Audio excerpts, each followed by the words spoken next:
Ringrazio con un solo passaggio tutte le autorità che sono presenti, i partecipanti del convegno. Porto i saluti anche dell'assessore Pan, che era qui presente ieri sera e che oggi non può essere presente perché sono tutti in manifestazione a Milano. Sappiamo che stiamo vivendo momenti frenetici sotto il punto di vista elettorale, per cui è giusto anche dirlo, una lettera del vicepresidente della regione Gianluca Forcolin, che purtroppo cita testualmente che per sopraggiunti ma inderogabili impegni che mi impediscono di essere presente, desidero tuttavia complimentarmi per l'organizzazione dell'evento e per il nutrito programma di quest'anno. Spero possa essere un'occasione di confronto e di promozione, quale ancora ce ne fosse bisogno, per i nostri prodotti lattiero-caseari, fiore all'occhiello dell'economia veneta. I temi trattati nella giornata di sabato sono di sicuro interesse per gli operatori del settore, ma sicuramente ne traiamo giovamento anche noi consumatori, vista la ricerca e le tecniche innovative, mantenendo sempre alta l'attenzione al benessere dell'animale e di conseguenza alla salubrità e alla bontà dei prodotti finiti. A tal fine la Regione Veneto continuerà a dare sua e sostegno al prezioso lavoro di strumenti e risorse adeguate affinché le imprese e le aziende venete possano trovare opportunità concrete per valorizzare i prodotti del nostro territorio e promuovere quindi il Made in Veneto. Grazie anche da parte mia, insomma da parte della Regione del Veneto e del Vicepresidente. Devo essere un po' breve perché abbiamo un mucchio di relatori che fanno, però penso sia giusto, e cito ancora un passaggio nel nostro Arava, come vi sarà spiegato adesso, abbiamo iniziato 4 anni fa investendo sul laboratorio, acquistando attrezzature innovative per poter dare risposte ai nostri allevatori ma anche ai consumatori. Oggi, a distanza di 4 anni, abbiamo ancora investito nel laboratorio acquistando una nuova macchina che permetterà ulteriori obiettivi che poi verranno spiegati dai nostri relatori, importantissimi per gli allevatori, importantissimi anche per dare un po' una sterzata sull'uso degli antibiotici e un minor uso degli antibiotici negli allevamenti. Abbiamo anche presentato in Regione ed è stato approvato un progetto Stalla 4.0 assieme alle cooperative, un percorso innovativo che abbiamo intrapreso e che è stato approvato, e leggo testualmente gli obiettivi di questo progetto e poi lascerò la parola agli altri. L'obiettivo principale del progetto è quindi quello di sviluppare la componente smart dello strumento innovativo Stalla 4.0, aumentare la sostenibilità globale, economica, ambientale e sociale delle aziende zootecniche da latte del Veneto, sapendo che attualmente il contesto economico risulta molto sfavorevole. Il consumatore richiede modalità di produzione del latte che garantiscano sempre più aspetti salutistici ed etici, miglior benessere dell'animale e ridotto impatto ambientale. 2 sono principalmente le leve che si intendono utilizzare per il raggiungimento di questo obiettivo di primaria importanza per la sopravvivenza di questo importante comparto zootecnico regionale, il benessere dell'animale e la buona gestione aziendale. Migliorare il benessere animale e la gestione aziendale significa agire sul fronte dei costi di produzione del latte, sul suo contenuto etico e la sua mitigazione dell'impatto ambientale delle aziende che lo producono. Io penso che in queste poche parole si riassume tutto il lavoro che l'Associazione Allevatori sta facendo e sta portando avanti. Un messaggio per chiudere lo lancio alle forze politiche e alle associazioni di categoria. Forse siamo di fronte a un momento, non dico ancora critico, ma che arriverà probabilmente critico sulle produzioni e sui prezzi del latte. Non è possibile che noi importiamo latte a 18 centesimi e non sappiamo dove va a finire e in quale stabilimento viene lavorato. Quindi il messaggio che voglio lanciare alla politica e alle associazioni di categoria è proprio questo. Dobbiamo lavorare uniti per far fronte comune su questo problema. Abbiamo anche un'opportunità però come allevatori, essere uniti con questa associazione oggi, dopo la riorganizzazione, vuol dire avere la certezza delle produzioni e poter dimostrare al consumatore qual è la nostra produzione. Oggi il sistema allevatore italiano è in grado di farlo perché ha dei software dove può monitorare le produzioni in ogni allevamento e possiamo, e l'abbiamo dimostrato e lo dimostreremo probabilmente ancora, assieme alle cooperative, e non a caso ho scelto le cooperative del Veneto, per poter andare avanti su questa strada. Uniti possiamo vincere le nostre battaglie. Io mi fermo qui perché non posso portare via altro tempo e passo la parola agli altri relatori. Grazie Presidente. Intanto buongiorno a tutti, mi chiamo Roberto Maddè, mi hanno affidato il compito di coordinare un po' questa tavola rotonda. I temi, avete il programma davanti, avete già sentito anche il Presidente Floriano De Franceschi che ha tracciato un po' il contenuto, come si svolgeranno. Ecco, il mio compito, anche magari forse più antipatico, è cercare di rimanere all'interno per consentire di rispettare anche gli orari, per poter favorire poi anche la visita alla fiera successivamente e quanto ognuno avrà ovviamente programmato. Rubo, così mi contraddico subito, perché il Presidente Floriano non ha fatto solo un saluto formale, ha toccato punti molto importanti, molto determinanti, e colgo anche l'occasione per fare un po' un moderatore atipico.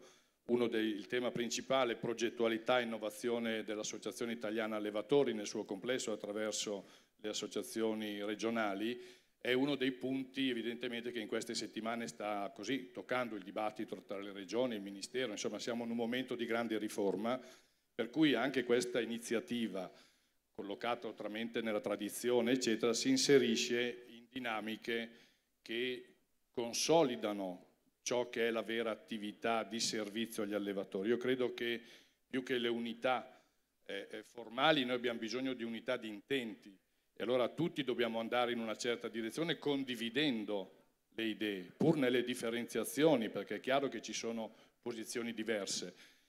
L'elemento base forte che ha richiamato benissimo il Presidente De Franceschi è quello di mettere a servizio quelle che sono le esperienze, la raccolta, la scienza, chiamiamola così se mi permettete, perché non è un caso che si riuniscano attorno a un tavolo rappresentanti di associazioni nazionali, rappresentanti della politica, rappresentanti delle istituzioni, rappresentanti delle università, per cui mettere insieme questo tipo di sapere che ci consente di essere forse, Floriano, l'elemento di certezza, perché oggi come oggi, lui ha citato un esempio, ma chiunque può andare in qualsiasi negozio e trovare sull'etichetta proveniente da questa realtà, io ho certificato che è una stalla etica, io certifico che ho il benessere, ognuno si autocertifica. Allora le associazioni allevatori attraverso le associazioni regionali possono fare quell'ente terzo, avere quella terzietà di garanzia per quelli che sono poi le produzioni. L'ultima battuta la rubo anche al professor Cassandro, che in un ultimo convegno a Cagliari qualche mese fa invitava tutto il sistema alla resilienza, che era un po' l'elemento base, cioè quello di saper mettere a frutto tutto il nostro percorso. Ecco, questo credo che al di là della formalità o meno sia stato anche un messaggio molto utile. Per me è stato sicuramente interessante, utile, per poter insieme a tutti voi continuare questo percorso. Chiedo scusa per la digressione, starò adesso nei miei compiti. Abbiamo ad oggi la prima relazione, la dottoressa Raffaella Finocchiaro dell'Ufficio Ricerca e Sviluppo dell'Associazione Nazionale della Frisona, che ci presenta il nuovo indice per la salute della mammella nella razza frisona italiana. A seguire un intervento del direttore generale Giorgio Burchiellaro, sempre della NAFI, per rappresentare in continuità le attività dell'associazione.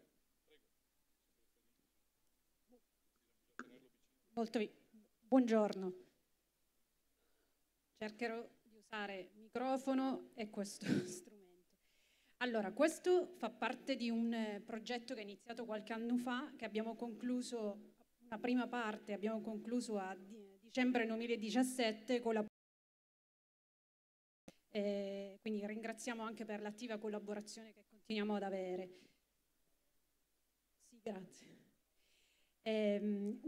un'altra cosa che volevo dire, fa parte anche del progetto che c'è stato appena finanziato, del progetto Latteco, ed è il primo risultato del progetto. Una cosa che vogliamo sottolineare: con la pubblicazione di questo indice, la Frisone Italiana continuerà ad avere sempre l'indice delle cellule somatiche, che è un indice che ci ha sempre dato importanza per mantenere basso un livello di cellule e che comunque ha sempre, ricorda anche una correlazione abbastanza alta tra il numero di cellule somatiche e la mastite. Quello che dice il nostro indice salute della mammella ha un obiettivo molto più forte, ed è quello di ridurre la frequenza delle mastiti negli allevamenti. Quindi questo è abbastanza importante, poi diciamo che ci troviamo in un contesto dove questo bisogna evidenziarlo. È molto difficile identificare la mastite, ovviamente le misure dirette esistono, ma ovviamente devono essere molto accurate e i test sono ancora molto costosi.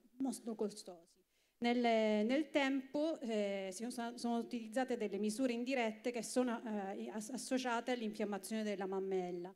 Di queste appunto sono le cellule somatiche di cui abbiamo appena parlato. Altri strumenti possono essere la conducibilità elettrica del latte o in ultimo quello di cui parla appunto il convegno, le cellule differenziali, che al momento non sono inserite in questo nuovo indice, ma nel proseguo dello sviluppo dell'indice faremo uno studio anche per l'utilizzo di questo strumento.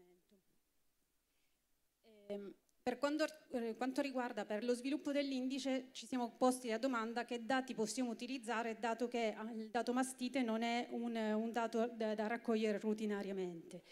Fino a questo momento, come ho detto, è stato sempre utilizzato il dato cellule somatiche come media della lattazione o come controlli individuali, e questo ha sicuramente dato importanza, come dicevamo, ma è anche possibile fare un diverso studio sulle cellule somatiche utilizzando proprio l'andamento delle cellule lungo la lattazione, quindi studiare i comportamenti delle cellule somatiche da un controllo all'altro. Ed è quello che appunto abbiamo fatto, cercando di, ricordandoci sempre come obiettivo la riduzione della frequenza delle mastiti.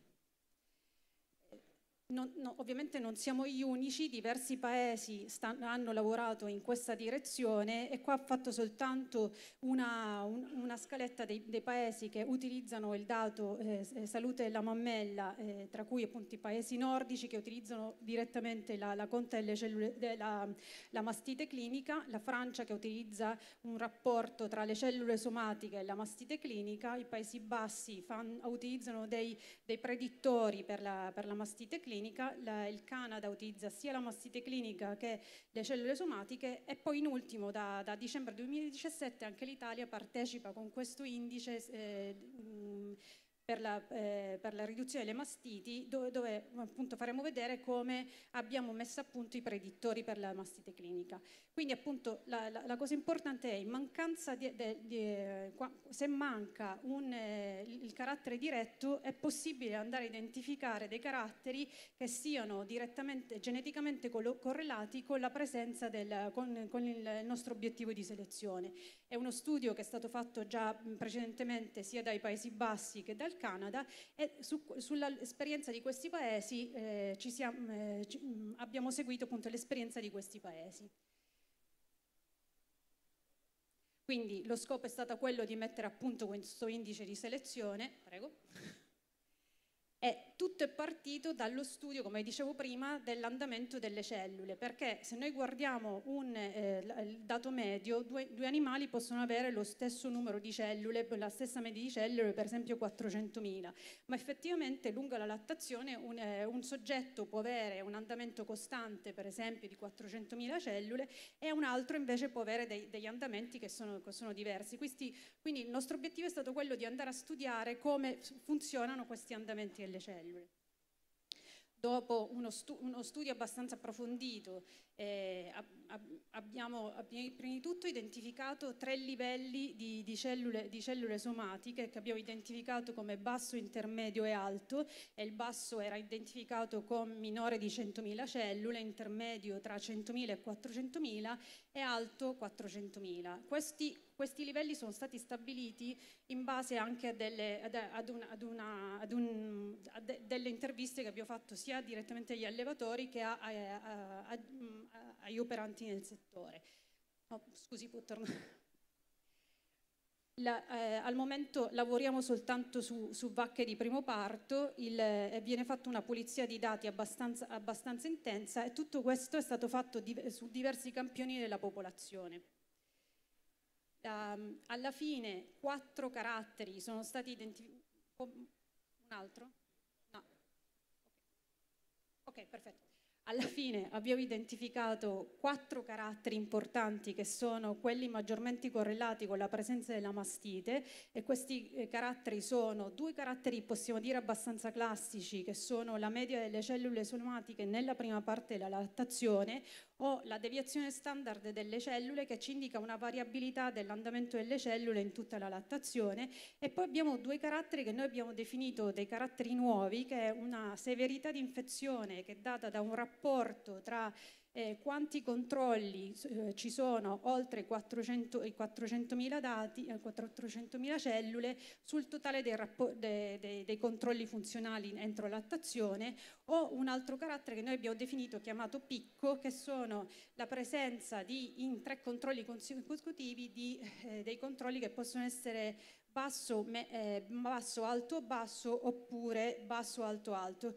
Come vedete, anche per esempio un esempio nella tabella di sinistra, proprio la severità di infezione ci sta a indicare, a secondo quanti controlli superiori a 400.000 ci sono, il dato di severità di infezione aumenta da 0 se non abbiamo niente a, per esempio, un 43% se troviamo 3 controlli che hanno un valore superiore alle 400.000 cellule. Alla fine, una volta che sono stati identificati questi 4 caratteri, ma ne abbiamo identificati molti di più, alla fine la cosa importante era, avendo identificato i caratteri, avendo visto che questi caratteri sono dei caratteri che presentano una variabilità genetica e sono ereditabili, era importante andare a validare questi caratteri su un campione di allevamenti che avessero anche registrato il dato presenza di mastite. Noi abbiamo avuto appunto un dataset abbastanza robusto, che è ben distribuito sull'intera popolazione, e così alla fine abbiamo identificato questo nuovo indice. Il nuovo indice, che è un indice aggregato quindi per la salute della mammella, che riporta questi 4 caratteri di cui ho parlato precedentemente, che sono ereditabili. Nella tabella sottostante potete vedere il nostro obiettivo di selezione, l'ereditabilità è intorno al 3%, e nella seconda parte della tabella, sulla destra, ci sono le correlazioni genetiche dei 4 caratteri scelti con l'obiettivo di selezione, quindi sono delle correlazioni abbastanza alte. L'altro passo che abbiamo fatto è stato quello di correlare, quindi mettere in associazione l'indice cellule somatiche ufficiale da molti anni con il nuovo indice salute della mammella. Come si può vedere, la correlazione tra i 2 indici è dell'80%, quindi i 2 indici vanno nella stessa direzione, ci danno più o meno la stessa informazione, però una correlazione dell'80%, e quindi possiamo avere anche cambiano un po' i soggetti nella lista degli indici e così via. Qua vediamo un trend genetico dei tori, anche qui come si vede i 2 indici vanno nella stessa direzione, ci danno tutte e 2 un'informazione di cui abbiamo bisogno, però sono diversi. Quindi, concludendo, che cosa ci dice questo nuovo indice? Prima cosa ci dice che le cellule somatiche sono sicuramente uno strumento importante, perché le possiamo raccogliere rutinariamente su tutta la popolazione, e fino ad oggi ci hanno dato un ottimo risultato, specialmente per l'identificazione delle mastiti subcliniche. Però abbiamo oggi un nuovo strumento che non sostituisce quello che abbiamo, ma si aggiunge a quello che abbiamo, quindi È importante per gli allevatori poter avere queste due informazioni. Al momento che cosa pubblichiamo? Gli indici, abbiamo soltanto degli indici tradizionali, quindi per tori provati, nazionali ed esteri, e definiamo pubblicabile un indice che sia già ufficiale per le cellule somatiche e che abbia almeno 20 figlie nel nuovo indice di selezione. Quindi questa è la situazione al momento. Ancora cosa ci rimane da fare? Dobbiamo sviluppare una procedura per avere i tori genomici e questo l'avremo entro agosto 2018. Stimare l'indice anche per le pluripare, incrementare il nostro dataset delle mastiti cliniche, perché sicuramente più informazioni abbiamo, più forte diventa il risultato del nostro indice, e questo lo possiamo avere grazie al progetto e grazie alla collaborazione con l'AIA. E studiare, come ho detto all'inizio della presentazione, l'introduzione delle cellule differenziali che sicuramente ci possono dare maggiori informazioni e rendere sempre più robusto il risultato del nostro indice. Grazie. Grazie dottoressa, adesso l'integrazione da parte di Giorgio. Guarda, farò presto, grazie Roberto. Allora, l'occasione è ghiotta perché ci sono molti allevatori, quindi volevo magari farvi vedere un po' i servizi che stiamo facendo, che stiamo offrendo agli allevatori. Molti li conoscono già, li stanno utilizzando, altri magari no. Quindi questa è l'occasione magari per incuriosire un po' gli allevatori che non li utilizzano a chiedere il servizio alla NAFI sempre tramite l'ARA, perché poi questi servizi comunque devono essere... per essersi accreditati bisogna avere la password, il rilascio della password per poter accedere nell'area protetta e quindi poi utilizzare gli strumenti. Allora, la cosa interessante è che i servizi ce ne sono tanti, io ve li cito, poi vado via velocissimo. Esatto. Allora, sui servizi per gli allevatori comunque c'è la scheda genealogica online e Family Tree, quindi partiamo dai più semplici a quelli invece più complessi come il PGA, che è il profilo genetico dell'allevamento, il WAM, che è il nostro piano d'accoppiamento online, che abbiamo predisposto proprio per offrire questa opportunità agli allevatori per farsi un piano d'accoppiamento direttamente a casa propria, quindi senza il tecnico. Wintor, che questi lo conoscono tutti, comunque è un programma che appunto vede, dà tutte le informazioni sui tori, sia a livello riproduttivo, morfologico e gestionale, e lavora appunto sui PC, i servizi dei test genomici femminili che facciamo in collaborazione con AIA, col laboratorio di Agrotis, e poi per il futuro abbiamo in mente qualcos'altro che adesso poi vi farò vedere nell'ultima slide. Andiamo avanti. Allora, questa è la scheda genealogica, io ve ne ho riportato un esempio. Qui abbiamo tutte le indicazioni ovviamente del soggetto, quindi valutazioni lineari, dati produttivi, genetici, carriera riproduttiva, eccetera. Vai avanti. E qui abbiamo il certificato di fatto genealogico. Voi vedete padre e madre, nonni e bisnonni. Se poi vado nel Family Tree, io posso tranquillamente andare, cliccando ogni soggetto, andare indietro e vedere tutta la genealogia associata finché ce n'è. Quindi io vado avanti e vedo sempre tutte le genealogie di quegli animali fino appunto ad arrivare fino dove ci sono. Vai avanti. Quindi il PGA invece è uno strumento un po' più complesso, ma è uno strumento secondo me interessantissimo. Perché? Perché offre un'opportunità agli allevatori di capire dove stanno andando, di vedere quello che hanno fatto, di vedere l'andamento della propria azienda e se hanno centrato i loro obiettivi. Quindi questo è molto importante. Molti lo stanno utilizzando, ma c'è ancora tantissimi allevatori che non lo usano e secondo me è un peccato perché è veramente uno strumento significativo. Questo mi dà, torna indietro, scusa. Torna indietro.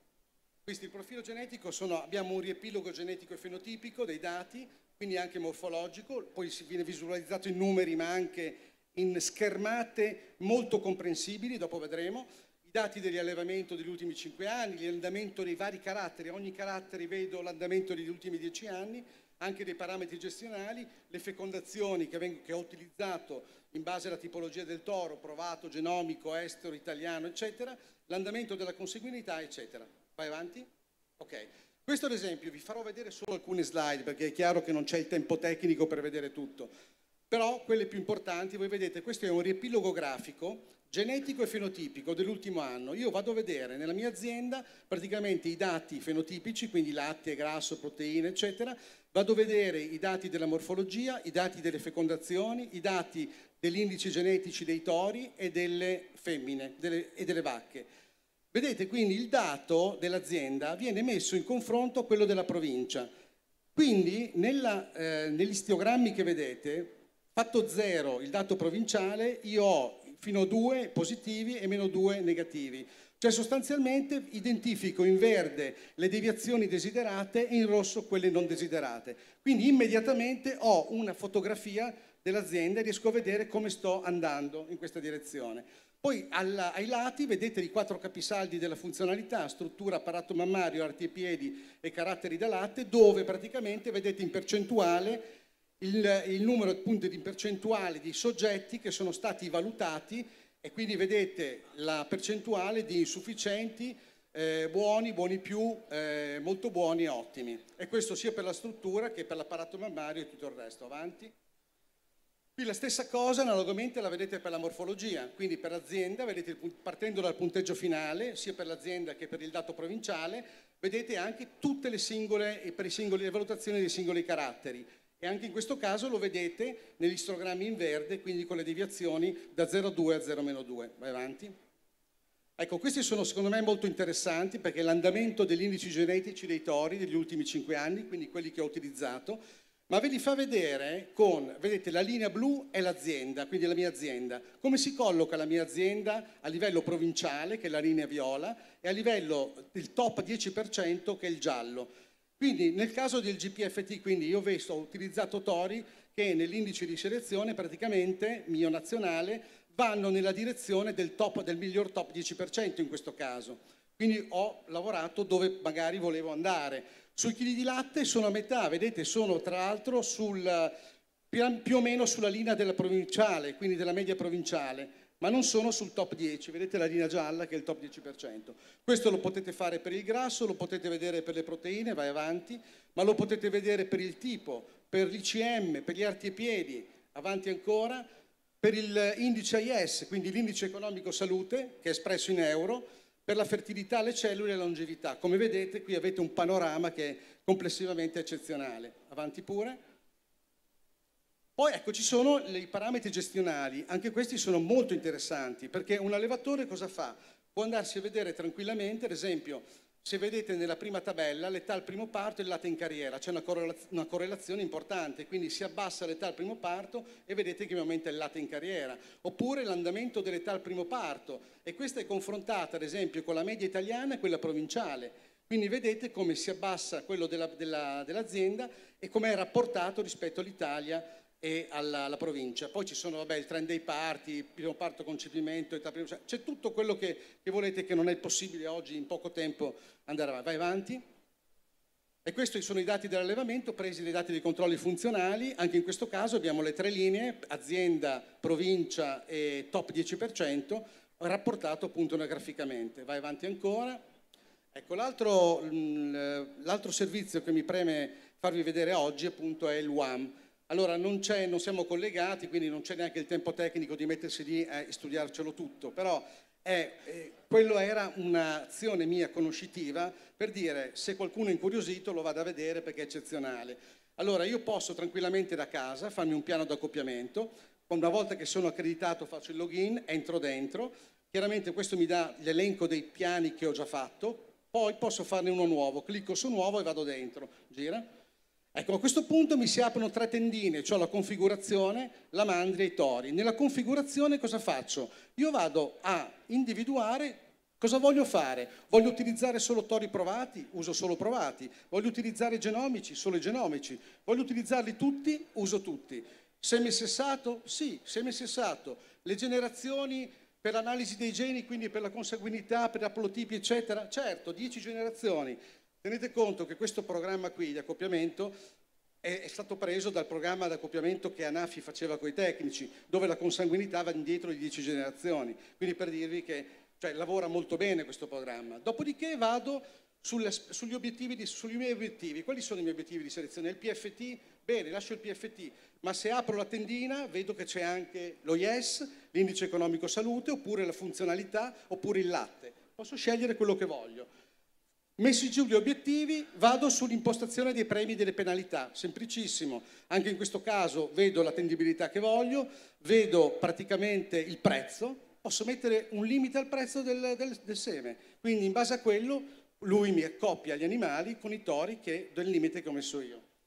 Dopodiché sotto, nelle impostazioni dei premi e penalità, quindi abbiamo anche la possibilità nella produzione, nella funzionalità e nella morfologia di scegliere alcuni caratteri dove dare enfasi. Ad esempio nella produzione posso dare enfasi al latte o alle proteine, posso darla, ma queste vengono fuori in automatico, adesso non li vedete perché ovviamente non siamo collegati.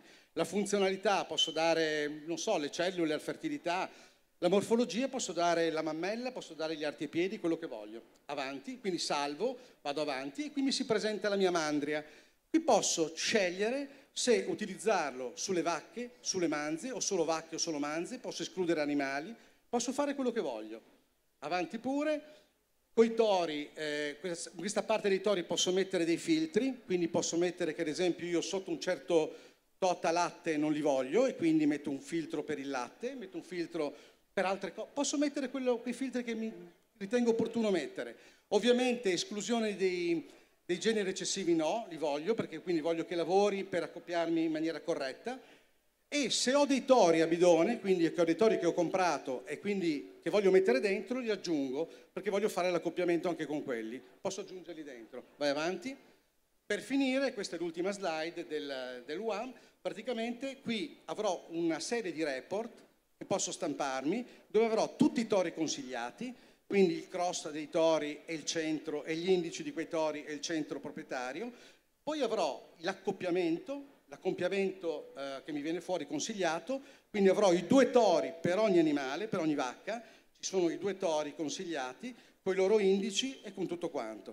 Quindi è uno strumento eccezionale dove potete sbizzarrirvi e fare quello che ne avete voglia.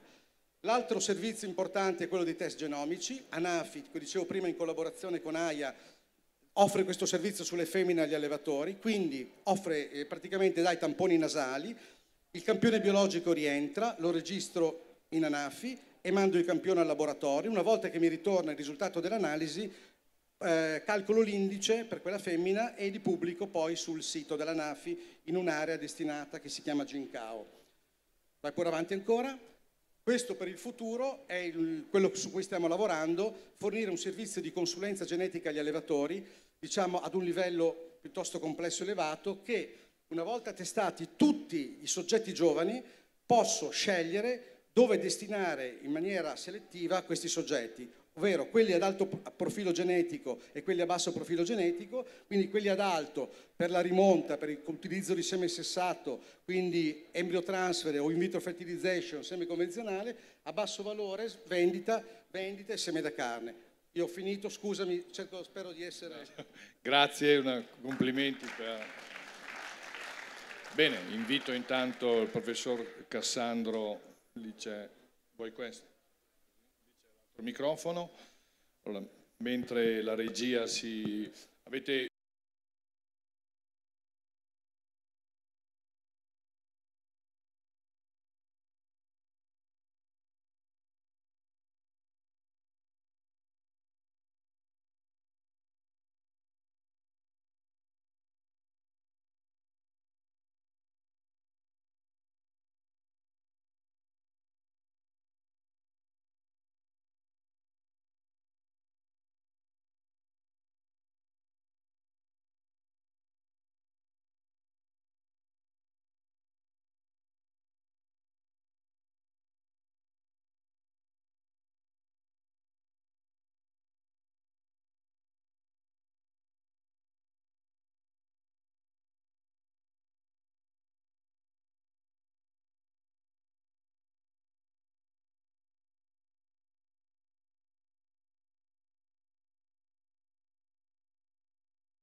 settimane a raccogliere sia l'occasione per poter ritrovarci nei prossimi anni e magari evidenziare un'ulteriore riduzione di questo livello di cellule somatiche totali.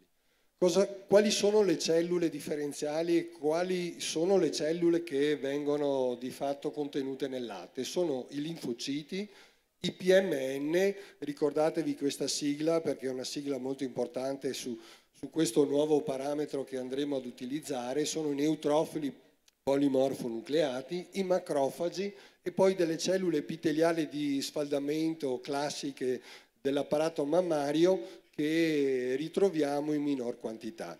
Quali sono le cellule differenziali che dai prossimi giorni il laboratorio ARAV, grazie a questa prova pilota, inizierà a raccogliere e a misurare nei campioni individuali delle vostre bovine?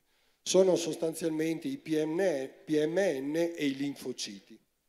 Queste saranno le cellule differenziali. Come le possiamo distinguere? Qui avete una foto da un microscopio che usa la fluorescenza. Vedete i macrofagi hanno una dimensione un po' più elevata, i linfociti invece una dimensione un po' più ridotta, i neutrofili e PMN hanno una dimensione intermedia. Primi lavori su riviste internazionali hanno riportato lo studio di queste cellule differenziali e l'applicazione di fatto a livello rutinario in tutti i campionamenti di bovine sottoposte ai controlli funzionali. Le funzioni di queste cellule somatiche differenziali le vedete qui rappresentate. Sostanzialmente i linfociti regolano la soppressione delle risposte immunitarie, i PMN difendono contro l'invasione di batteri all'inizio della mastite, quindi sono un'informazione molto importante per distinguere l'inizio della mastite, e i macrofagi invece, una volta riconosciuti i patogeni invasivi della mastite, avviano la risposta immunitaria favorendo l'afflusso di questi PMN e ingeriscono i batteri, i residui cellulari accumulati nel latte e sono quindi anche responsabili della riparazione dei tessuti mammari.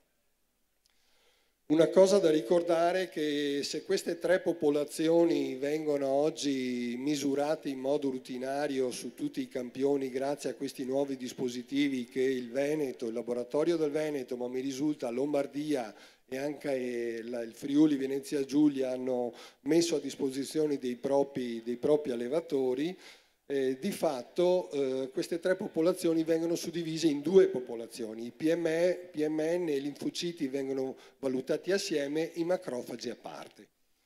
Quale sarà l'unità di misura di queste cellule differenziali? Queste DSCC rappresentano la combinazione tra PMN e linfociti e saranno su una scala compresa tra 0 e 100. Questo grafico vi evidenzia una situazione che conosciamo molto bene perché sappiamo che nonostante, se guardate nel grafico sottostante, ci siano animali con meno di 200.000 cellule, molto spesso nascondono comunque la presenza di una mastite che non viene rilevata normalmente con la misurazione delle cellule somatiche. Per contro, anche gli animali infetti con più di 200.000 cellule possono nascondere invece una presenza di animali che sono resistenti, che comunque non sono portatori di mastite, e quindi vedete quell'area in grigio sottostante a quelle due curve del grafico riportato che dovrebbero essere in qualche modo evidenziate, o meglio evidenziate, con l'analisi di queste cellule differenziali.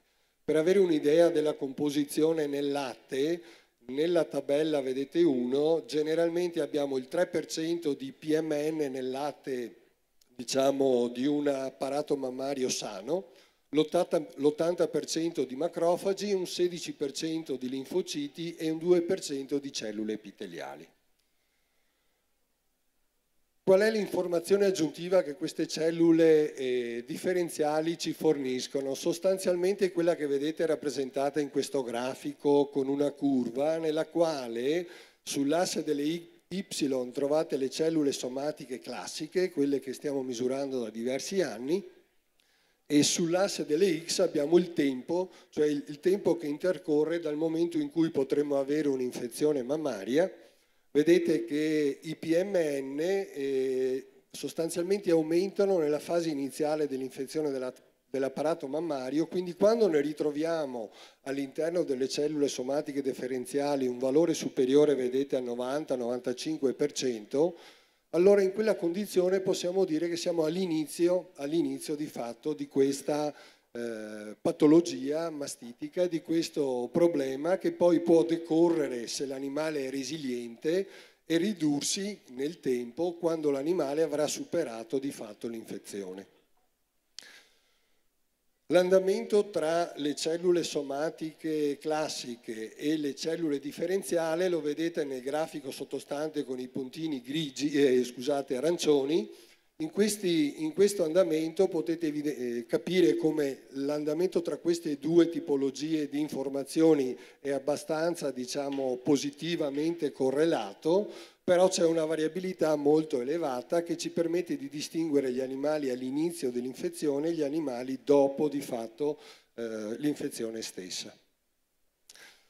Quello che ci permetterà di aggiungere come informazioni questo nuovo parametro delle cellule somatiche differenziali è sostanzialmente questo grafico, dividere in 4 parti, in 4 grandi categorie i nostri animali.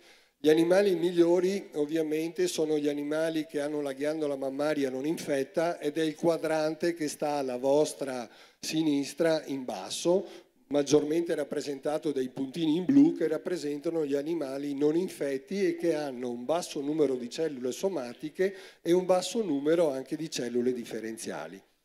Gli animali invece che si trovano al di sopra di quella linea tratteggiata arancione rappresentano animali che oggi con le cellule somatiche differenziali riusciremo a distinguere e riusciremo anche a trattare eventualmente in modo più mirato e più attento per ridurre l'incidenza delle mastiti.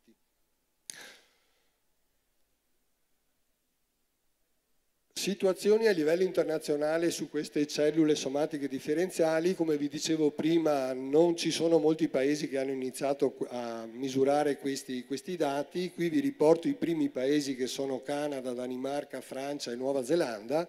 Noi saremo subito dopo il paese che potrà disporre di queste informazioni.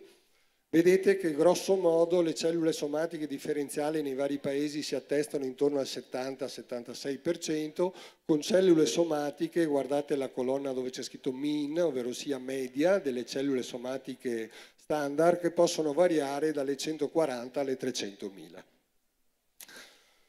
In conclusione cosa possiamo dire? Questo progetto pilota che inizierà in Veneto grazie alla collaborazione appunto tra Università, Regione Veneto e ARAV permetterà di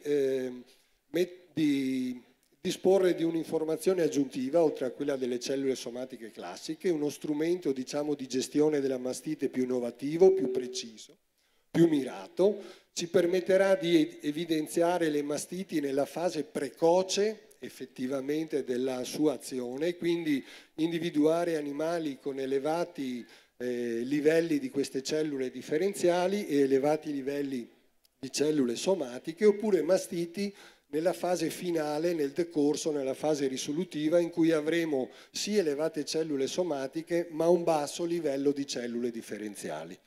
Il tutto ovviamente, come si diceva all'inizio, per ridurre i costi di gestione in allevamento, ridurre la percentuale delle mastiti e soprattutto ridurre l'uso degli antibiotici che sta diventando uno dei limiti, diciamo, più richiesti anche dalla comunità europea.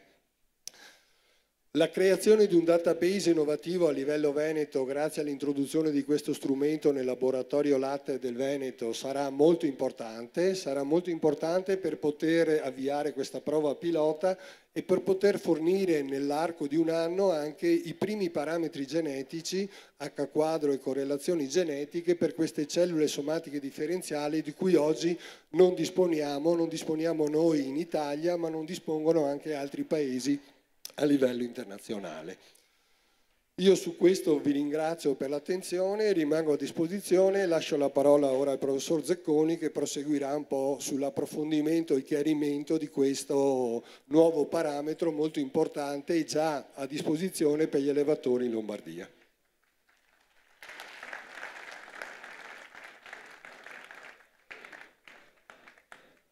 Grazie Grazie, buongiorno a tutti.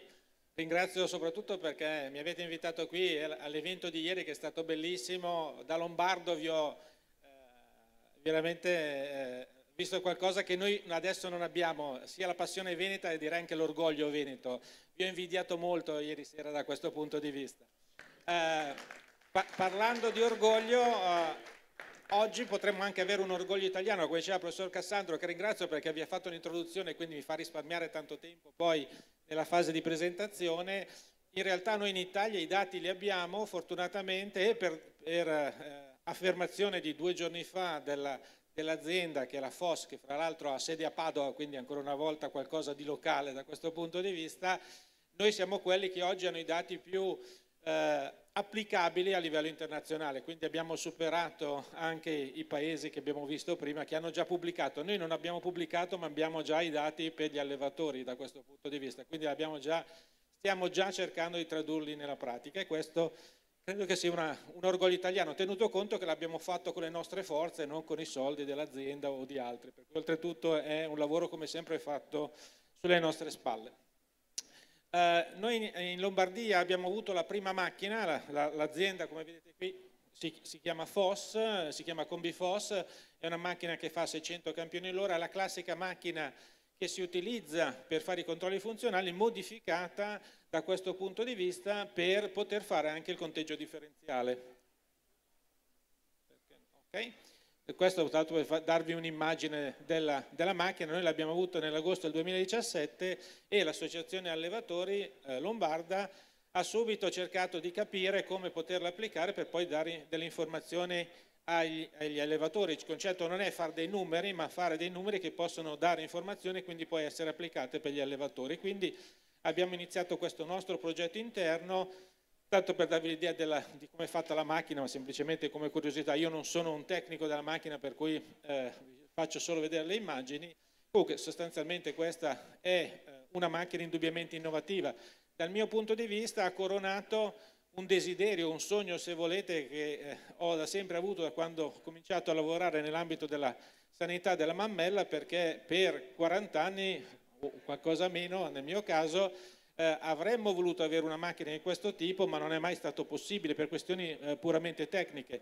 La macchina fa in modo un pochino meno preciso quello che fa qualsiasi macchina che conta i leucociti, le cellule nel sangue. Tutti voi avete fatto un'analisi del sangue, il principio è lo stesso. Purtroppo non riusciamo ad avere la stessa cosa nel latte rispetto al sangue per un motivo piuttosto banale ma importante, che nel latte c'è il grasso va a rovinare qualsiasi tipo di indagine da questo punto di vista a livello cellulare. Quindi ci sono dei limiti tecnici che si stanno superando e quindi questa possibilità indubbiamente è qualcosa di veramente utile.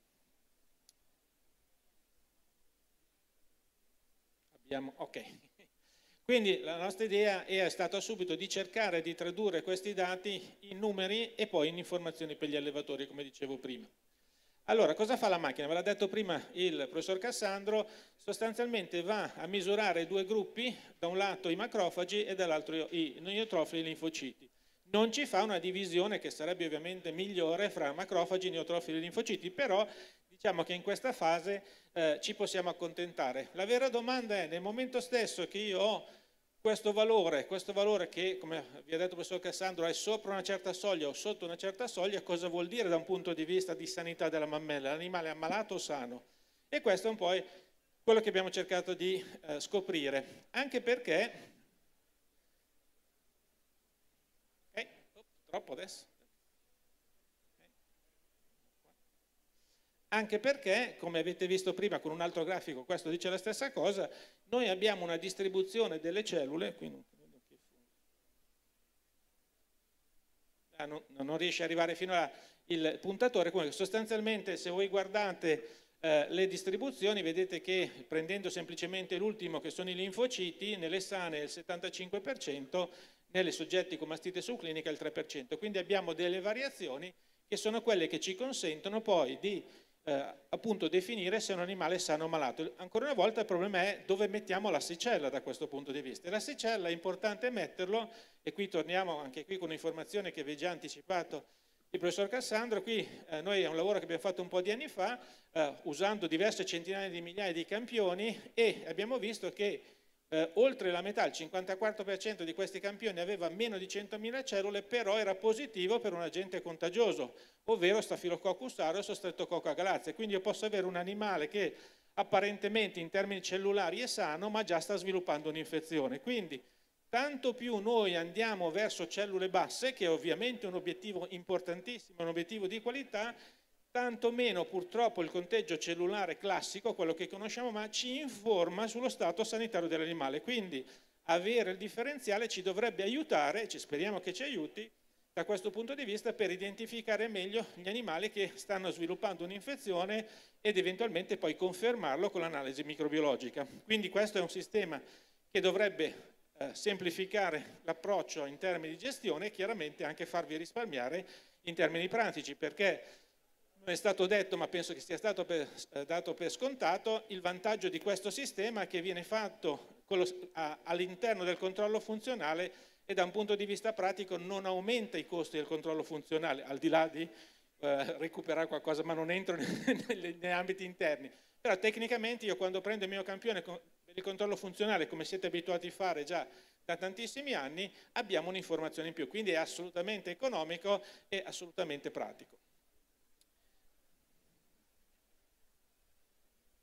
Quindi, discorso di prima, mettiamo la soglia. Perché questa domanda? Perché l'azienda ovviamente ha dato una soglia, nel senso, tanto per dirvi cosa suggerisce l'azienda, la soglia è 70%, sopra il 70% siamo sopra la linea tratteggiata che vi ho fatto vedere il professor Cassandro, quindi abbiamo un animale ammalato, sotto soglia abbiamo potenzialmente un animale sano. Noi che siamo un pochino diffidenti abbiamo detto, vediamo se è così, anche perché tutto questo è stato fatto con un numero abbastanza limitato di allevamenti, oltretutto in Nord Europa, quindi in una situazione che complessivamente non è del tutto simile a quella italiana.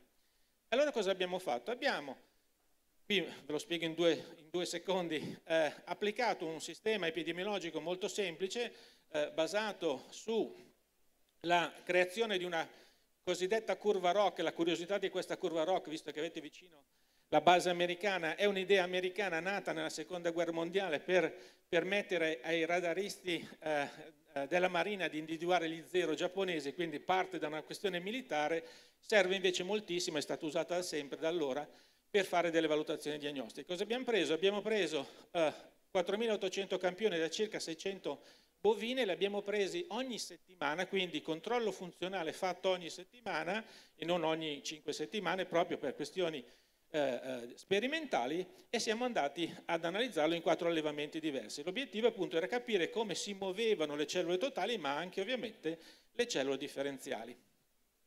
Da questo punto di vista la misura che ci interessa di più è questa misura che probabilmente molti di voi non hanno mai sentito, ma è una misura che si usa moltissimo a livello di test diagnostici, che sono i valori predittivi. I valori predittivi sono nella sostanza la probabilità che un soggetto che sia positivo a un determinato test, in questo caso alle cellule somatiche, ma potrebbe essere positivo per la BVD, positivo per la pertubercolosi, sia realmente ammalato. Ovvero ci dice quanto è probabile che se sono positivo sono ammalato, se sono negativo sono sano. Quindi vi dà la sicurezza di questa diagnosi. Quindi noi abbiamo calcolato tante cose, ma soprattutto il valore predittivo positivo e il valore predittivo negativo, confrontando il contenuto cellulare differenziale con la misura di cellule somatiche classica, con una soglia di 200.000, perché sopra 200.000 abbiamo scientificamente una mastite subclinica, sotto 200.000 l'animale apparentemente è sano. Ok, questo è il risultato di tutti i numeri, quelle cose rosse sono in realtà la somma di tutti i pallini, ovvero di tutti i campioni che abbiamo fatto, e purtroppo appunto il puntatore non riesce a arrivare fino lì, ma se voi guardate il VPP, quindi il valore predittivo positivo, e il VPN, che è il valore predittivo negativo, vedete due numeri, 0,567 e 0,924. Cosa vogliono dire? Che la probabilità che un soggetto che risulti sopra la soglia, che in questo caso la vedete sotto, di 68,5 non 70 come suggerito dall'azienda, ha circa il 57% probabilità di essere ammalato sotto soglia ha il 92% di probabilità di essere sano. Quindi già così, in queste condizioni, la macchina ci sta dicendo che questo test non ci individua gli animali ammalati, in realtà ci individua gli animali sani, che comunque è una buona informazione, perché poi vedremo tradotto in numeri, non è una cosa da poco.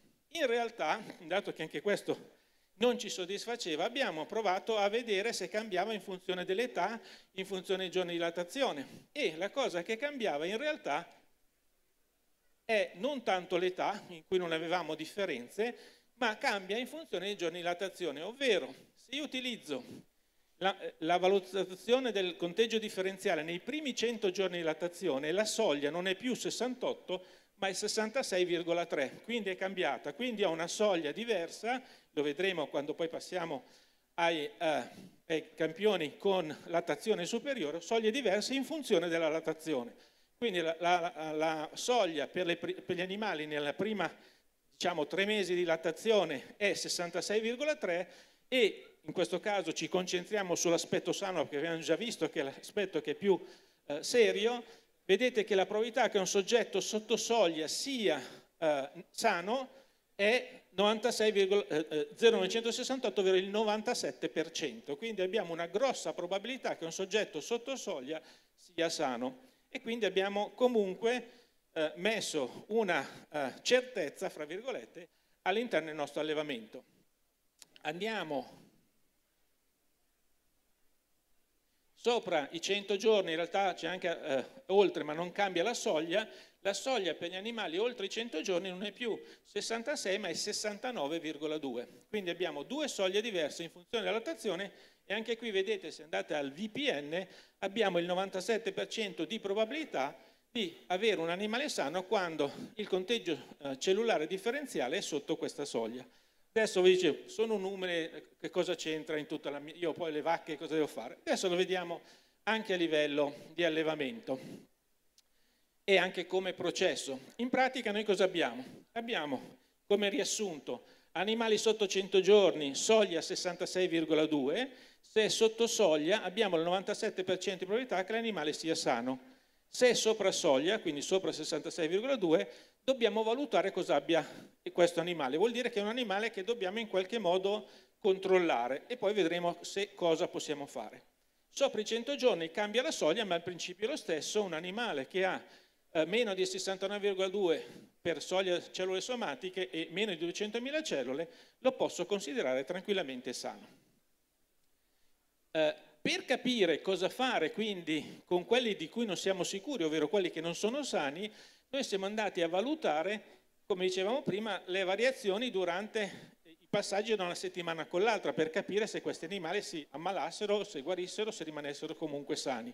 Quindi facendo questa valutazione possiamo arrivare a un'applicazione ancora più pratica da questo punto di vista, ovvero tenuto conto che eliminiamo le sane, dobbiamo concentrarsi su quelle che sono sopra la soglia. Di queste, che sono grossolanamente il 30% dei soggetti, questa è la percentuale su quei quasi 5.000 campioni che abbiamo fatto, ne abbiamo il 44% che risulteranno con cellule basse, di cui l'85% di queste sono sane. Quindi il rischio di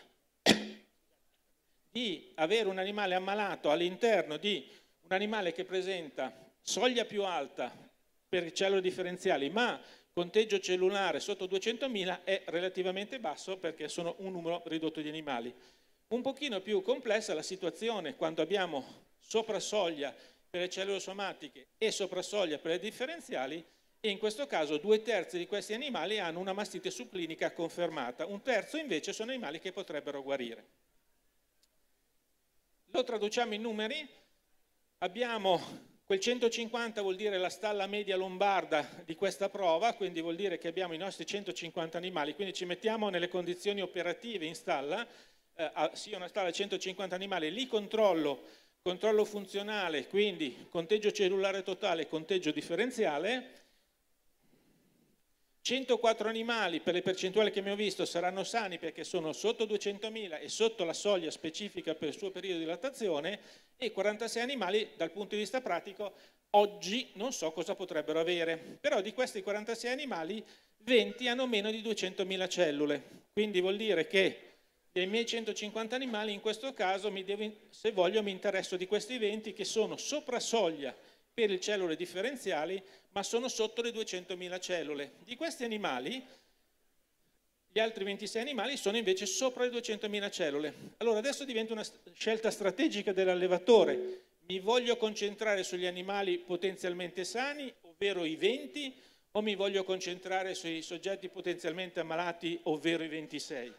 Se mi voglio concentrare sui 20, so che grossolanamente 17 saranno comunque sani e se lavoro su quelli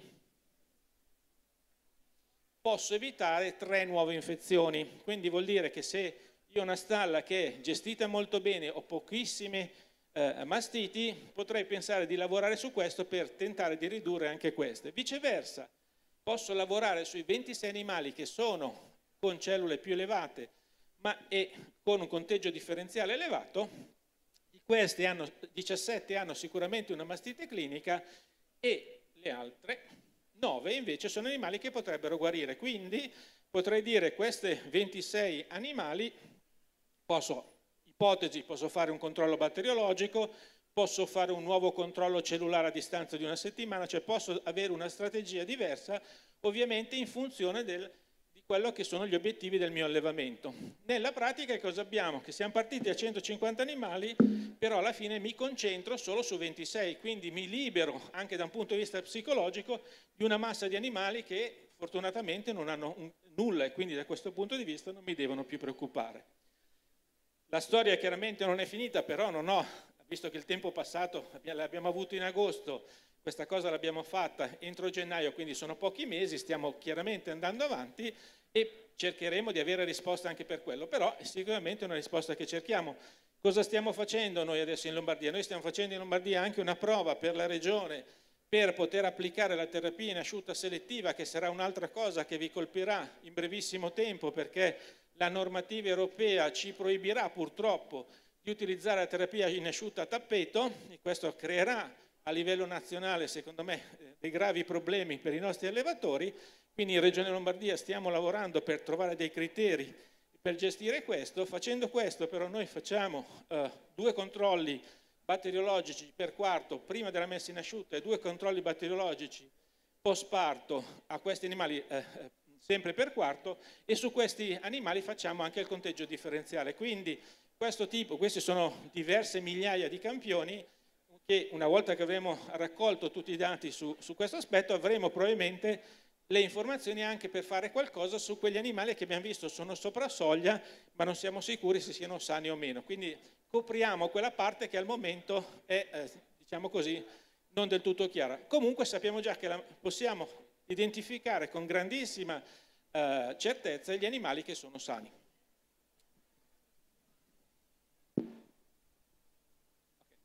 Un invito, se volete sapere un po' come va avanti questa storia, perché appunto mano a mano che abbiamo informazioni le diamo, il mese prossimo ci sarà, come sempre, una tradizione che abbiamo ormai da quasi 20 anni a Reggio Emilia, il congresso del Mastitis Council, è un'associazione italiana che è rivolta sostanzialmente agli aspetti che riguardano la mastite. E se avete voglia di venire, probabilmente, anzi sicuramente là troverete nuove informazioni sia su questo aspetto sia per quanto riguarda la terapia in asciutta selettiva, che ovviamente è un tema molto caldo. Per tutte le informazioni vedete che c'è riportato l'indirizzo web dell'associazione, per cui siete caldamente invitati a venirci a trovare a Reggio Emilia. E con questo... Bene. Se va. Vabbè, non importa. Grazie. Ringraziamento e l'applauso che il pubblico ovviamente ha fatto. Bene, intanto saluto il presidente regionale Martino Cerantola di Coldiretti, lo inviteremo poi per un saluto. Chiamo Maurizio Garlappi, che è rimasto in fondo di venire con noi, Maurizio Garlappi, presidente della NAFI e vicepresidente dell'AIA. Abbiamo qui il presidente Nocentini poi che farà il suo intervento, e anche un saluto al dottor Zannolle in rappresentanza della Regione Veneto per il suo intervento conclusivo. Professore, le rubo un minuto solo per vedere se poi cerco anch'io di adesso ho capito bene. Allora, noi abbiamo visto in questa prima parte, secondo me la strutturerei in questo modo, il tema della della progettazione e dell'innovazione, per cui abbiamo seguito un esempio pratico, importante, qual è l'evoluzione anche della scienza e della tecnica, della tecnologia in questo senso. Apriamo adesso con la comunicazione del professore Ivo Bianchi un altro elemento. Prima parlavamo di parole chiave, no? I dati, i controlli funzionali, adesso benessere animale, sostenibilità. Ecco, sono altre terminologie che hanno la stessa importanza di tutto ciò che abbiamo vissuto finora, per cui una volta studiato, individuato come poter rendere economico il sistema, anche come poter affrontare questi argomenti che diceva anche il presidente Floriano De Franceschi, ci viene richiesto dal consumatore, comunque dalla società, che è molto più sensibile su questi argomenti. Scusi se ho tardato, prego, lei deve... Grazie. Allora, buongiorno. Allora, io sono un medico che mi occupo quindi di pazienti umani, però da sempre mi occupo di medicina naturale e ho seguito nell'ambito delle mie ricerche una serie di ricerche anche in veterinaria con il mio collega Albino Dall'Oca, veterinario con cui ho fatto questo lavoro sulla mastite ancora molti anni fa.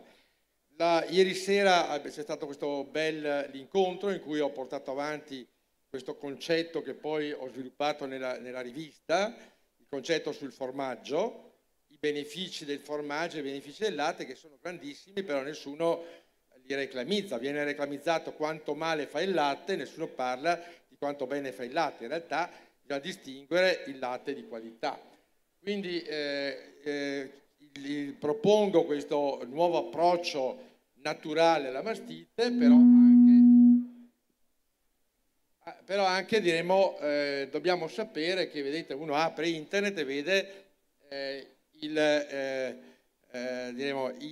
pericolo di bere il latte di vacca. Ecco, cioè, appena tu apri, ecco, e questo è il messaggio che passa, diremo, che passa nel mondo, no? E cosa dicono? Che è un cocktail di ormoni, contiene il pus, abbiamo detto invece che non è vero. La vacca è stressata e rilascia ormoni dello stress nel latte ci sono molti antibiotici e così via. Ecco, quindi tutte queste cose sono vere in un latte di bassa qualità. E questo dobbiamo dirlo, cioè il latte veneto, il latte dei nostri allevatori non ha né pus, né stress, né ormoni e ha pochissimi antibiotici. Ecco, questo è il discorso. Però queste cose non vengono dette. Quindi il messaggio che passa molto spesso è: il latte fa male, punto. Ecco, il latte produce pus. Non è vero, il latte fa venire il catarro. Sono sciocchezze di un vecchio lavoro del 1902 e dopo è passato sempre questo concetto. Uno è allergico al lattosio, quindi non può mangiare niente. No, in realtà il formaggio, specialmente il grana padano, ha pochissimo lattosio, quindi uno può benissimo mangiare il grana padano. Quindi c'è molta disinformazione, quindi dobbiamo lavorare non solo giustamente sulle cellule somatiche, sulla mastite, ma dobbiamo lavorare anche molto sull'informazione che diamo ai nostri utenti. Allora, intanto qui naturalmente questo che stiamo già facendo, il benessere della mucca. L'altro concetto che abbiamo delle proposte di naturali per la mastite che diventano un vanto poi dell'azienda, cioè l'azienda alleva delle vacche e usa pochi antibiotici perché usa dei prodotti naturali, e questo può essere veramente qualcosa di cui vantarsi quando dicono c'ha l'antibiotico. No, non è vero, ecco, questo è il concetto. E le nuove tecnologie che abbiamo visto adesso permettono di individuare i primissimi stadi della mastite, e questi primissimi stadi della mastite, questi casi subclinici, questi casi sospetti, eccetera, eccetera, sono casi che secondo il mio punto di vista potrebbero essere curati senza l'antibiotico, con l'approccio naturale. Allora, naturalmente l'approccio naturale è vastissimo e conosco tantissime cose che bisogna fare, però oggi mi focalizzerò su questo che è un rimedio, un cocktail di piante in piccolissima quantità, quindi anche questo è importante, dare anche nell'ambito delle piante una piccolissima quantità, che però è un rimedio che si conosce da oltre 50 anni, è stato scoperto addirittura nel 1936 e dopo via via è stato sperimentato, studiato, e quindi è un qualcosa che non è che mi invento io, qualcosa che in tutto il mondo ha tutta una serie di sperimentazioni e di effetti sia a livello animale che a livello umano. Qui vedete le piante che sono contenute, molte piante sono piante che noi conosciamo, l'arnica, la calendula, l'echinacea, il sinfitum, eccetera, eccetera. Quindi sono piante note, ammesse naturalmente all'uso sia animale che umano.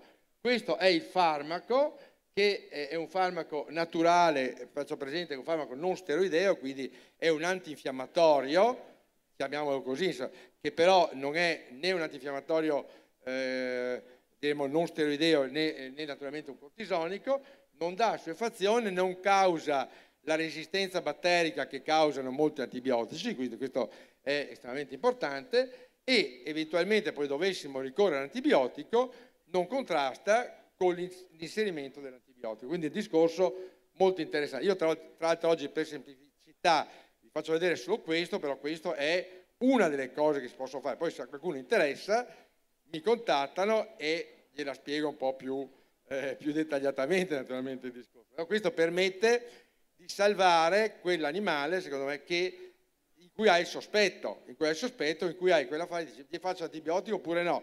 Ecco, la distinzione che fai diagnostica poi ti permette di dire questo animale è gravemente mastitico, devo fargli antibiotico, questo sono nel sospetto, posso fare qualcosa che non è l'antibiotico e che è valido.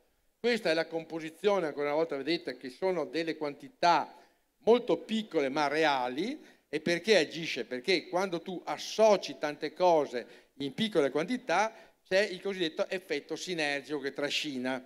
Quindi si tratta non di dare una pianta, devi darne una grande quantità se usi una pianta sola. Se tu metti insieme varie cose, queste si potenziano a vicenda. Questa è la spiegazione, diremo. Questo è un effetto, uno studio fatto in Israele da un mio amico, da un medico molto importante israeliano, che ha visto a livello sperimentale nell'animale che tu provochi un'infezione, una sepsi, e poi la tratti con questa sostanza, ci sono dei risultati molto interessanti, cioè c'è un aumento delle difese immunitarie che risolve la sepsi stessa. Quindi abbiamo anche qualcosa dietro di scientifico che ci dice non è che se le inventiamo noi, quindi queste sono ricerche molto molto importanti. Questi sono ancora i componenti, il meccanismo d'azione è un meccanismo d'azione molto complesso, ha un'azione a livello di quelli che abbiamo visto appena adesso parlare, di queste cellule granulocitiche, dei granulociti neutrofili, che non vengono soppresse, si va a lavorare sulla capacità di lotta contro l'infezione di queste cellule, quindi è una cosa estremamente interessante. E con le metodiche che abbiamo visto prima possiamo dire, allora, abbiamo una gran quantità di granulociti neutrofili, li stimoliamo la loro azione con questo rimedio. Questi sono alcuni testi in cui troviamo molti studi su questo tipo di sostanze. Il concetto di base, vedete, è quello che da una parte c'è l'antibiotico, tu lotti contro il microbo, qui lavoriamo in un altro modo, lavoriamo modulando la reattività del sistema immunitario animale, quindi è un concetto completamente diverso. Questi sono alcuni libri che ho fatto io per esempio una frontiera secondo me della ricerca sarà quella del lavorare sulle citochine, quindi non lavorare più sull'antibiotico ma lavorare su questi fattori di stimolo immunitario che secondo me sono applicabili benissimo anche nell'animale, che in realtà è una ricerca che è una frontiera della medicina umana, che però può essere applicata in maniera particolare, secondo alcune ricerche che ho fatto anch'io, nell'ambito dell'animale. Allora, questo è il concetto sulla mastite. L'altro concetto, io vi prego di leggere attentamente il lavoro che ho fatto l'altra volta sul latte, quando ci siamo trovati in settembre, e questa volta sul formaggio, perché la realtà dei fatti che il latte e il formaggio derivati di buona qualità, ben lungi da far male, fanno benissimo. Ieri sera ho fatto vedere una presentazione in cui ho fatto vedere tutta una serie di cancri, dal cancro alla prostata, a quello del polmone, no?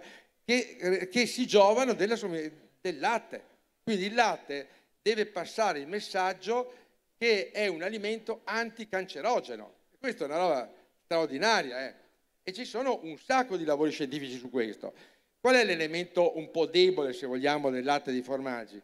I latte di formaggi non dovrebbero essere usati in grande quantità nel soggetto che ha un rischio cardiovascolare collegato al colesterolo alto, però ieri sera ho fatto vedere anche come correggere questo elemento. Quindi uno può lo stesso mangiare il formaggio e mangiare il latte associandolo, per esempio, con dei vegetali amari che veicolano fuori questo tipo di colesterolo. Però il concetto importante è che io non posso dire, siccome fa male per il colesterolo, non lo prendo sapendo che fa bene per il cancro. Cioè, ci sono delle ricerche all'estero in cui ti portano la bottiglietta di latte per i pazienti neoplastici, gliela fanno pagare un sacco di soldi ed è latte. È un latte di buona qualità, ma è latte. E questo discorso deve passare, insomma. Questo discorso che se c'è un prodotto di buona qualità, questo è il concetto, se c'è un allevamento in cui la vacca naturalmente non è stressata e non è purulenta, questo prodotto è un prodotto estremamente benefico, estremamente benefico. E questo discorso io sono pronto a sostenerlo a qualsiasi livello, cioè non mi spaventa il tizio che dice il latte fa male. Io gli preparo una serie infinita di relazioni in cui gli dimostro che il latte in realtà fa bene, che il formaggio fa bene, se naturalmente sappiamo curare l'animale in maniera adeguata, non lo riempiamo di antibiotici, non lo stressiamo così, quindi gli forniamo anche l'altro concetto. Io avrei finito così. Grazie professor Ivo Bianchi, mentre invito il professor Trestini a prendere, me ne sono trovati due, il meccanismo è questo, mentre si preparano. Ecco, un'altra esperienza che viene portata avanti come riduzione dell'impatto ambientale, benessere animale e soprattutto l'efficientamento gestionale. Ecco, questo è il professor Samuele Trestini che collabora anche egli con ARA Veneto e tutto. Bene. Grazie e un buongiorno a tutti. Allora, questa mattina è già stata ricca di elementi nelle presentazioni e soprattutto di contributi scientifici. Oggi io ho il compito di presentarvi un progetto che è stato finanziato dalla Regione Veneto nell'ambito della misura 16, che ha come primo obiettivo quello di trasferire le innovazioni a favore delle imprese, con l'obiettivo di creare un vantaggio competitivo per le imprese agricole. Il legame fondamentale che esiste fra tutto ciò che è stato presentato in materia di ricerca fino a questo momento e questo tipo di progettualità è di rendere i risultati della ricerca disponibili alle imprese agricole, perché finché i risultati della ricerca restano nei cassetti e non vengono trasferiti alle imprese, il beneficio di fatto non viene realizzato a favore della società. L'idea di questo progetto nasce dalla conoscenza della complessità di fare il vostro lavoro. Viviamo in un contesto in cui gli elementi che noi definiamo da economisti normativi legati sostanzialmente sia alle norme, alle leggi che voi normalmente conoscete, ma anche alla richiesta della collettività, di fatto limita, giustamente direi io, la libertà di azione delle imprese nell'ottica di garantire, diciamo, un modello di impresa sostenibile e un modello di impresa che crei vantaggi per la collettività. Ma questi limiti si traducono sostanzialmente in costi che spesso rendono fare impresa svantaggioso rispetto ad altri contesti nel mondo che queste norme non le rispettano e di fatto possono beneficiare magari anche di una possibilità di entrare liberamente nel mercato e fare concorrenza alla vostra attività produttiva. Quindi la normativa in questo senso. Dall'altra parte c'è la tecnica che sicuramente questa mattina è stata espressa al meglio in merito a tutti gli strumenti che sono a disposizione per migliorare e qualificare l'attività produttiva. E infine una terza dimensione che è la traduzione di ciò che è impresa in un risultato economico, perché a fianco alla passione dobbiamo ricordare che non ci può non essere soddisfazione economica nel realizzare il vostro impegno quotidiano nelle attività produttive. Ecco, questi tre ingranaggi che si muovono assieme talvolta non girano molto bene. Spesse volte si inceppano, spesso non c'è trasmissione in questo senso. ARAV da tempo dà un servizio ai propri associati che è un servizio di carattere informativo, come è già stato raccontato sia ieri sera che questa mattina. L'associazione allevatori raccoglie periodicamente una quantità enorme di dati che spesse volte sono disponibili ma tante volte anche difficili da leggere e da interpretare. E quindi il progetto ha la finalità di facilitare il funzionamento di questi ingranaggi mediante la messa in rete della conoscenza, quindi della ricerca, delle informazioni che già vengono raccolte con soluzioni che siano quelle moderne, ovvero quelle 4.0, ecco perché c'è un 4.0. L'agricoltura 1.0 è stata l'agricoltura dei trattori, della meccanica, no? La 2.0 è stata il miglioramento, la genetica in modo particolare, quindi l'agricoltura verde. La 3.0 ha a che fare con l'agricoltura di precisione, la 4.0 guarda l'informazione. Ecco perché si chiama Stalla 4.0 in questo senso. E questi tre ingranaggi cerchiamo di farli girare con la tecnologia, che è l'olio che vedete messo là in alto nel disegno. Il Presidente De Franceschi ha già letto in precedenza quali sono gli obiettivi e ha sostanzialmente già espresso quella che è presente in questa diapositiva e mi permette anche di andare avanti abbastanza più velocemente.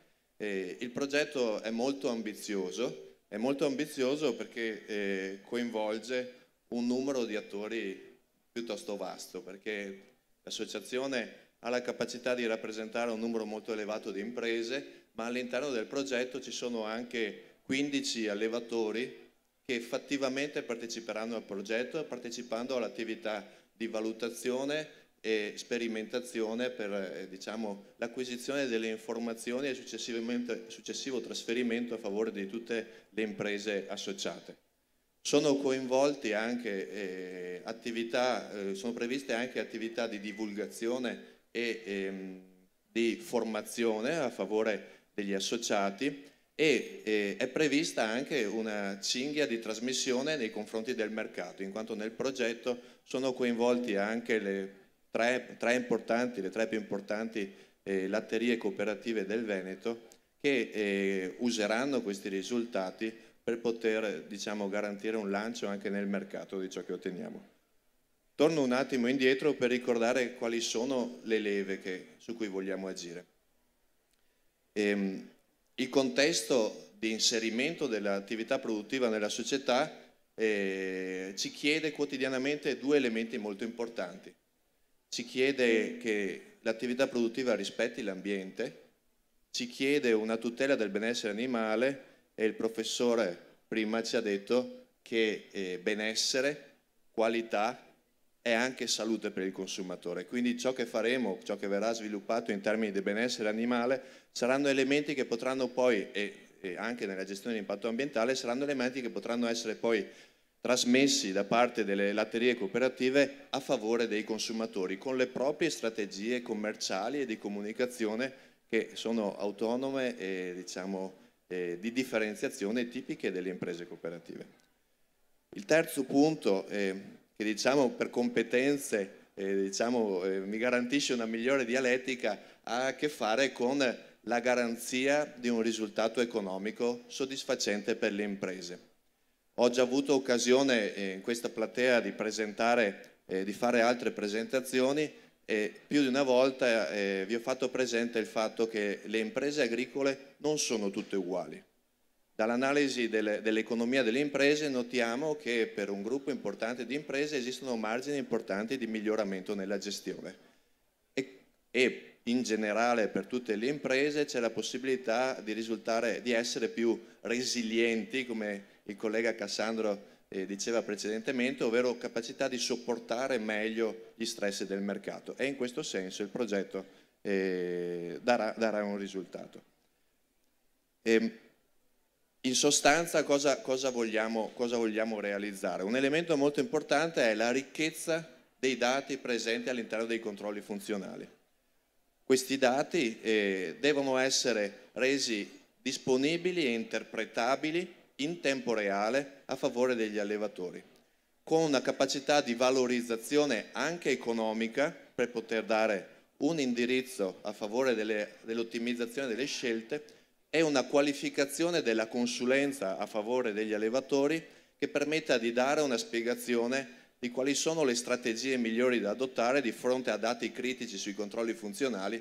Deve solo, visto che abbiamo un medico in sala, non dobbiamo solo misurare la temperatura e sapere che la nostra stalla ha la febbre, ma dobbiamo essere in grado di trasferire quelle che sono le azioni necessarie per riportare le condizioni di salute all'interno della nostra azienda.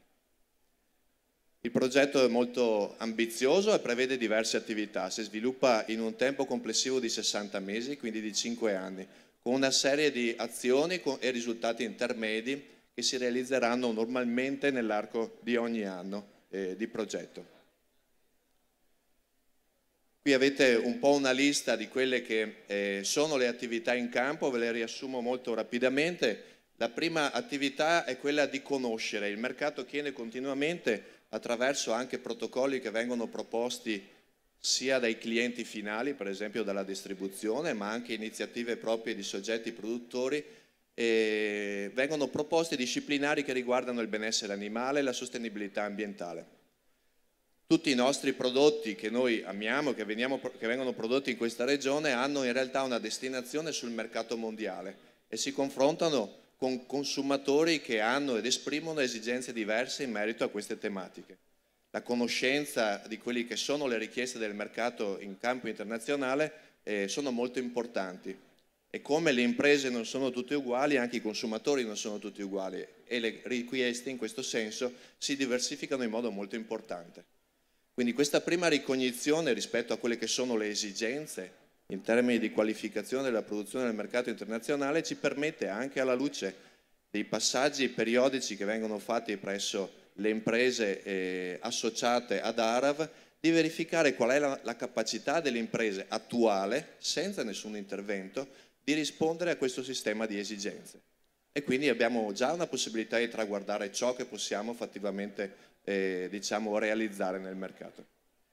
Il secondo passaggio, che è un passaggio soprattutto tecnico che riguarda le tre tematiche relative alla sostenibilità ambientale, al benessere animale e alla gestione economica, è fatta in collaborazione con le 15 imprese agricole, i 15 allevatori che partecipano al progetto e consisterà in un'azione di valutazione analitica delle imprese in una fase di passaggio tra l'adozione di interventi di miglioramento.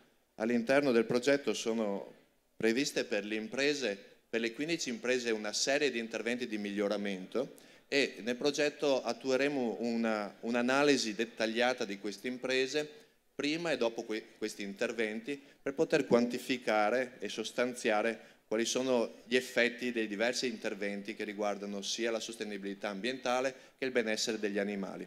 E questo verrà accompagnato anche da una valutazione economica in termini di impatto e di risultati. Questi risultati saranno poi, con l'aiuto dei controlli funzionali, sistematizzati e rigirati sostanzialmente in una valutazione sintetica a favore di tutte le imprese nella rete associativa.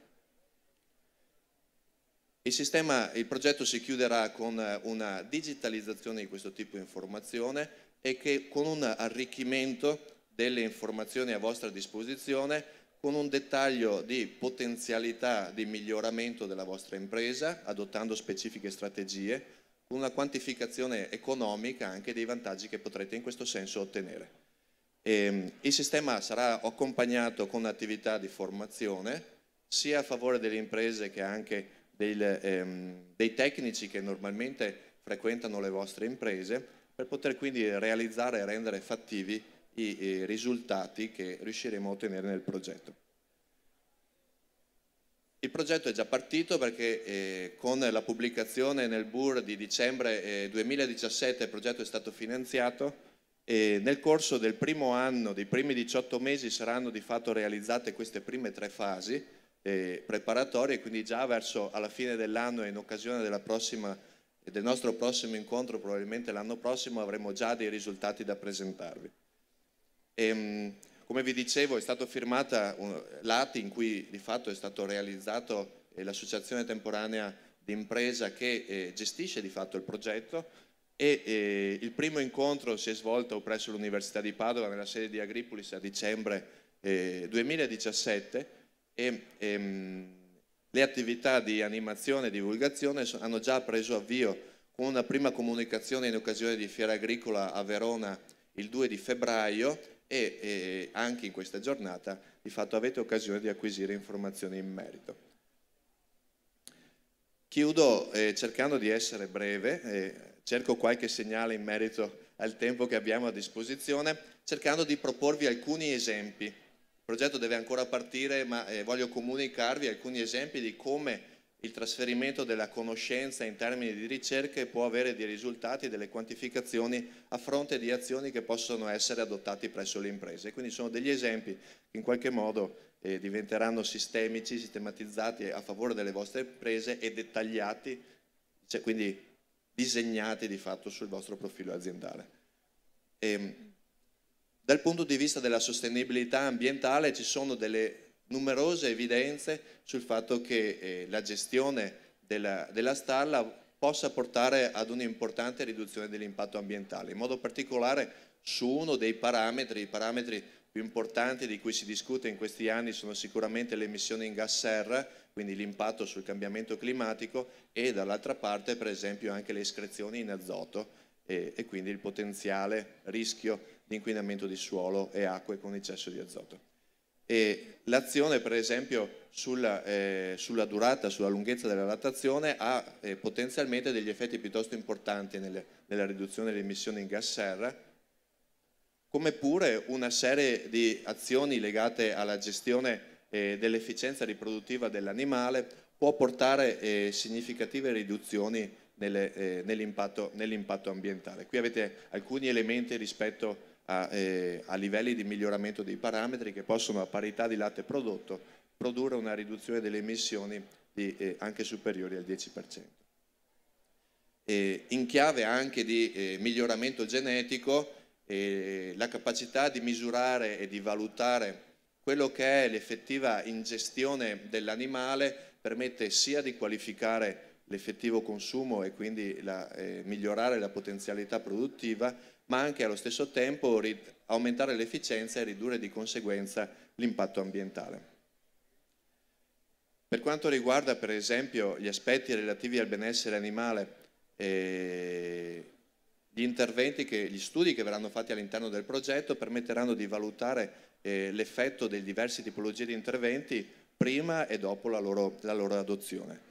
E alcuni interventi riguarderanno per esempio la cura degli animali nella fase di allevamento, quindi della rimonta, in cui per esempio emerge da valutazioni che la mortalità dei vitelli in fase di allevamento sia un problema presente in numerosi allevamenti.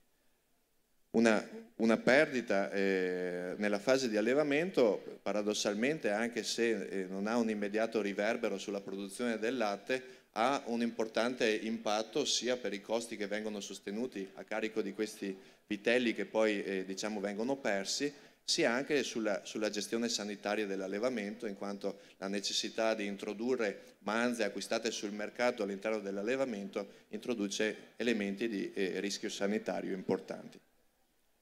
Inoltre alcuni altri aspetti riguardano la gestione della pulizia degli animali e della pavimentazione. In modo particolare questi sono elementi che potenzialmente possono migliorare la produzione dell'animale e quindi garantire anche livelli di produzione superiori dai 3 ai 4 quintali di latte per lattazione, con effetti evidentemente positivi dal punto di vista della produzione. Se vogliamo invece fare alcune valutazioni di carattere puramente economico, anche il monitoraggio sul rischio del benessere animale che già avete a vostra disposizione vi dà alcune indicazioni, come per esempio la durata media della lattazione, che è un elemento, un indice di qualità della gestione riproduttiva e di conseguenza anche di adeguate condizioni di benessere animale, che hanno importanti impatti sul risultato economico dell'impresa. Solitamente è più facile valutare la produttività della bovina andando a vedere qual è la sua produzione nell'ambito di un ciclo di lattazione, ma spostando una valutazione dal punto di vista economico è ben consapevole del fatto che noi tutti vogliamo mangiare tutti i giorni e non in funzione di quante lattazioni fanno le nostre bovine in stalla. È opportuno valutare il risultato della lattazione, dell'allevamento, non tanto sulla lattazione quanto sul reddito che riusciamo a ottenere nell'anno. E se ci discostiamo dai 305 giorni teorici ottimali di durata della lattazione, ogni giorno in più di lattazione che abbiamo in ragione del fatto che non siamo riusciti ad avere una fecondazione efficace sulle bovine in allevamento, di fatto va ad erodere il risultato economico delle imprese.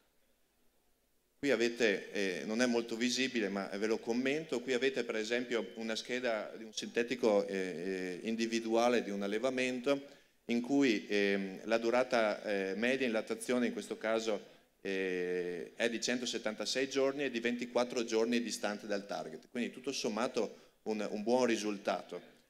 Ma nella stessa tabella abbiamo delle informazioni rispetto alla media provinciale. La media provinciale in questo caso è di 209 giorni con una distanza dal target di quasi 60 giorni, 57 giorni, che vuol dire che in media metà delle aziende sono distanti dal target più di 57 giorni. Se noi riportassimo questo dato al dato ottimale nella gestione, avremmo la possibilità di recuperare in termini di margine, non in termini solo di produzione, in termini di margine, quindi tolti i costi alimentari, circa 250 euro a capo. Ma considerate che metà di queste aziende sta perdendo questa risorsa economica. Se anche questa metà di aziende arrivasse, non dico al target, ma arrivasse al risultato dell'azienda che qui stiamo analizzando, avrebbe sicuramente la possibilità di recuperare metà di quei 255 euro, quindi circa 130 euro a capo all'anno, che non sono pochi perché sono margini che se abbiamo 100 vacche in produzione in stalla si traducono in circa 15.000 euro l'anno. Un altro aspetto per esempio interessante è la gestione degli interventi, dell'uso degli input. Io qui ho usato una pubblicazione di colleghi zootecnici, quindi io l'ho solo adottata dal punto di vista economico, in cui viene descritta la relazione che esiste fra la produzione, fra l'aumento della produzione e l'integrazione proteica della reazione. E in questo caso, sotto avete le percentuali di proteina, se noi lavorassimo per massimizzare la produzione avremmo un risultato certo, che è quello, in questo caso non vi sto dando consulenze in merito a quanta proteina mettere nella razione, ma in questo caso il risultato ottimale sta nei 17,5% di proteina, che rispetto alla non integrazione proteica darebbe un incremento dei ricavi di 274 euro l'anno per la bovina. In realtà la proteina non è gratuita. Io dico sempre, quando faccio lezione, se gli input fossero gratuiti noi dovremmo lavorare per massimizzare la produzione, ma gli input non sono gratis. Gli input hanno un prezzo nel mercato e quanta più proteina utilizziamo, tanto più il costo della razione aumenta. Quindi se noi andiamo a massimizzare la produzione, in realtà sono le barre in blu, non stiamo massimizzando il risultato economico. Noi dobbiamo guardare il risultato economico, non la produzione. È più complesso l'approccio che vi sto proponendo, è molto più facile guardare la produzione che andare a vedere il margine. Però diciamo che il progetto in sé dovrebbe dare in modo sintetico questo tipo di risultato, quindi dovrebbe aiutarvi nel fare questo tipo di interpretazione. In questo caso, se io massimizzassi la produzione, avrei un aumento del margine di 34 euro, ma in realtà riducendo l'impiego di azoto e probabilmente anche spingendo un po' meno la produzione e avendo qualche problema in meno per quanto riguarda anche la sanità dell'animale, io potrei avere ricavi più bassi ma margini più alti e recuperare in questo caso circa 50 euro a capo. Stranamente abbiamo anche un effetto positivo, perché usando meno proteine abbiamo meno escrezione di azoto. I colleghi dell'articolo scientifico avevano anche dato una stima della funzione di escrezione di azoto, in questo caso l'escrezione di azoto calerebbe del 3%. Ecco, questi era solo un modo per cercare di darvi degli input o degli approcci in cui possiamo ragionare per quanto riguarda il proseguo del nostro progetto, che ci vedrà collaborare ancora per diverso tempo assieme e con il quale speriamo di dare un contributo all'associazione e agli allevatori regionali. Grazie. Bene, bene, grazie professore. Allora, adesso ci avviamo verso la conclusione della parte informativa, poi abbiamo gli interventi programmati. Prego, prenda pure già possesso. Solo una piccola chiosa, ritorna il dato dei controlli funzionali, dell'elemento della territorialità. Vi presentiamo un progetto che abbiamo chiamato Leo da parte del professor Riccardo Negrini, che è il direttore tecnico di AIA, oltre che, ed è l'open data, cioè l'insieme di tutta quella massa di dati che quotidianamente vengono inseriti. Solo una cosa, lo sottolineo dal mio punto di vista nel progetto, una cosa importante: al termine di questo riusciremo a mettere insieme la banca dati dell'AIA, 800 milioni di dati, con l'anagrafe zootecnica, la BDN, quella di Teramo, in un'unica realtà, per cui credo sia un'esperienza e sarà un'esperienza unica al mondo, ecco, per cui anche questo è un elemento da sottolineare. Prego, professore. Grazie. Madonna, mi metto di qua, non so dove mettermi perché mi parlo nelle orecchie. Buongiorno a tutti, cercherò di essere breve perché ormai il tempo volge quasi all'ora del ristoro. Vi presento, come diceva il direttore generale di AIA, questa possibilità che è stata offerta da questo grosso bando nazionale, ma che prende anche ovviamente finanziamenti a livello europeo, che si chiama PSRN, quindi Piano di Sviluppo Rurale Nazionale. È stato costruito un progetto, ambizioso che si chiamerà Leo e avrà come tema quello di costruire, come diceva, una banca dati. Ma quali sono le parole chiave che hanno guidato questo progetto? Le parole chiave sono ovviamente biodiversità. Il nostro, come sapete, è un paese ricco di biodiversità e la biodiversità è un privilegio, è un vantaggio che nel nostro paese abbiamo rispetto ad altri paesi. Sfruttare, mantenere e conservare questo patrimonio è un beneficio che deve essere tutelato a vantaggio di tutti. Si parla di benessere, come sapete il benessere ormai è diventato un tema di uso comune per gli allevatori e nelle stalle. L'altra parola chiave è la sostenibilità. Abbiamo visto esempi e poi vi farò vedere che cosa hanno presentato non più tardi dell'altro ieri in Europa sulla sostenibilità. Purtroppo non è più così solo un tema di cui si discute, sta diventando effettivamente un'altra chiave di lettura delle produzioni zootecniche e diventa sempre più un altro modo per fare in qualche modo reddito per gli agricoltori, vantaggio e non solo uno svantaggio. E si parla di dati originali e open, dati originali che saranno un po' il filo conduttore di questo progetto. Per arrivare alla stalla 4.0 abbiamo visto servono i dati.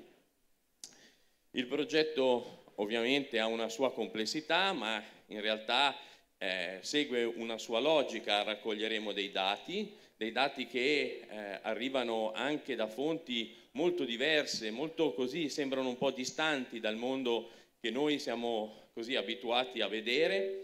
Questi dati verranno raccolti in un database innovativo e organizzato, saranno validati, saranno messi a disposizione delle associazioni nazionali che potranno utilizzarli per il miglioramento genetico dei nostri animali, ma saranno anche a disposizione in modalità open di tutti gli operatori del settore che vorranno approfittare di questi dati per crearne valore aggiunto, quindi per trarre da questi dati informazione, e ovviamente saranno in qualche modo diffusi e disseminati nella maniera più capillare e ampia possibile, perché un altro tema importante di Leo è la divulgazione e la disseminazione di informazione.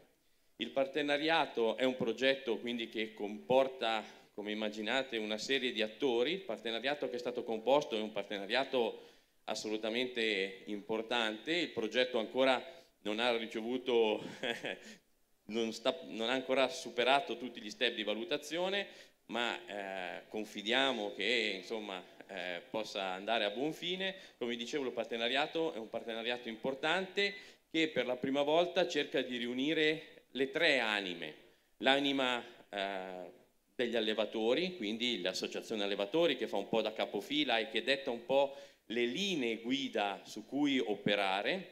C'è la parte scientifica, ci sono due università, due centri di ricerca, e c'è la sanità.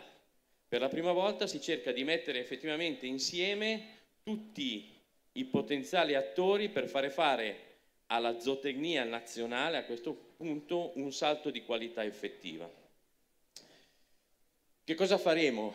La prima cosa che si fa ovviamente è raccogliere dati, perché i dati sono un po' la base di partenza per tutte le azioni che si possono mettere in fila e per tutti i servizi innovativi che possono essere prodotti per gli allevatori. Raccoglieremo dati di campo, qua sono solo alcuni esempi, ma soprattutto lavoreremo con i dati di laboratorio, cercheremo di sfruttare al massimo le potenzialità che i campioni che arrivano quotidianamente nei nostri laboratori diventino sempre più informativi. Questi sono i dati che il progetto avrà l'ambizione di raccogliere fin da subito, dati che alcuni conoscete bene: urea, caseine, lattosio, carica batterica, acidi grassi saturi-insaturi, fino ad arrivare al beta-idrossibutirrato e ad altri parametri di qualità che le nostre università hanno messo a punto e che diventeranno patrimonio nazionale di utilizzo comune.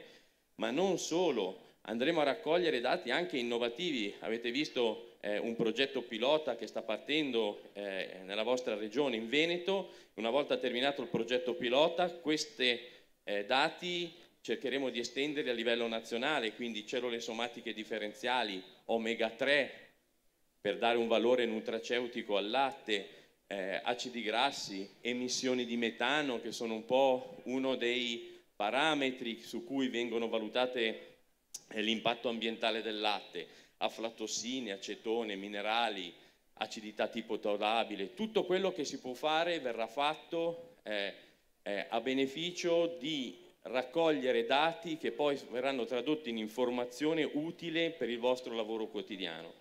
Come vi dicevo, il progetto non si ferma qua, vuole andare a raccogliere anche altri dati che ci sono, ma in questo momento non sono così connessi come potrebbero essere al sistema, non potrebbero dare quel valore aggiunto. Allora i dati che si chiamano da precision farming, molte delle vostre stalle sono dotate già di sistemi di precisione, ruminometri, podometri, attivometri e quant'altro. Cercheremo con accordi specifici, alcune aziende già ci hanno dato disponibilità e sono interessate, di raccogliere questi dati e di integrarli con i dati che già abbiamo.